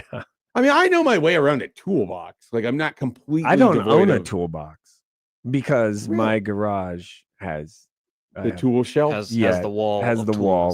So you have the hooks and the I like that. It's very fantastic. Clean look. It's nice. Rather than me digging through the toolbox looking for like one very specific thing. And as one would assume if you know me well enough, it is very organized. Yeah. One of the giant differences in us is you live a very organized life, and I am in constant chaos. Very it seems particular. like you are in chaos a fair amount. I am. But a different kind of chaos. Yeah. This is when it comes to like mine is an environmental chaos. Yours, I don't know how I would describe it. My wall, my garage wall, or tool wall, if you will, is it's extremely organized. Like, everything is just in the right place, and all goes together. Like the screwdrivers and the sizes go from small to large. Mine just get thrown back in, and then I have to go back through and figure out this is what I want. I will admit I've never changed the oil in a vehicle. I'm not gonna mess with that. No, I'm pay someone to do that. I'm not going I've changed tires though. Tires easy. I've changed brakes. I think I could if I need to. I've never had to. Brakes on a car by myself. So that I'm not going to mess with. I've done that by myself. I'm not going to do that. There's no point. Easy breezy. If you can take a tire off, you can change brakes. I don't want to potentially create a safety hazard. It's already probably a safety hazard if I'm driving, but I don't need to make it more of one if my car has, brakes installed by me because I watched a YouTube video. It's not. No, you don't even really need a YouTube video. It's pretty easy. I'm not sure that's true. We got another text from John. He says honey baked ham is trash. Just make a bone-in picnic ham. How do you feel about that? I don't know what the difference is. I don't either. I'm not a ham. I'm a hot. I only like hot ham and like around Easter or Christmas or whatever it is. I'm not a. I assume the honey baked ham has a bone in it. Anyways. I don't know. Like, isn't that like the big hams that you're buying at the? I think they're store? the big round one. I don't know. Yeah. Like the bone-in one, obviously, is the big round one with the. I'm pretty sure this year I bought a ham and got a turkey for free for buying the ham. Probably yes, or something like that. Or turkey I've done that get a ham. Turkey get a ham for you. Yeah, maybe it's the other way around. Turkey's more expensive. That makes more sense. So that catches us up on everything here. And bone-in Mike, ham looks good. Mike will be joining again on Monday. Happer is out again on Monday. We will be previewing the championship game We'll catch you up on the weekend. We'll catch you up. Maybe Creighton wins the crown. Do you think Creighton wins the crown? Final prediction. No. No, I It's don't possible. I think they make it to the I think they're going to final. get the championship game. Yeah, I think they win. I don't think they play Yeah. on Sunday. Yeah, I think they play Sunday, and then I think Oklahoma or Baylor's. Yeah, I'll take Bet it. Oklahoma. Give me Yeah, OU. whichever one of those two. I think We could wins. get a rematch of the horse crap call game because it Oh. happened against Baylor in wow. Vegas. That's true. That is true. I and he forgot would about that. probably give you one. Oh, yeah. No doubt Yeah. about it. The Yeah, John man. Bishop knows. He knows. So, all right. We will be back with the crossover, but this is the end of Happer and Schaefer. Have a great weekend. We'll catch you on Monday.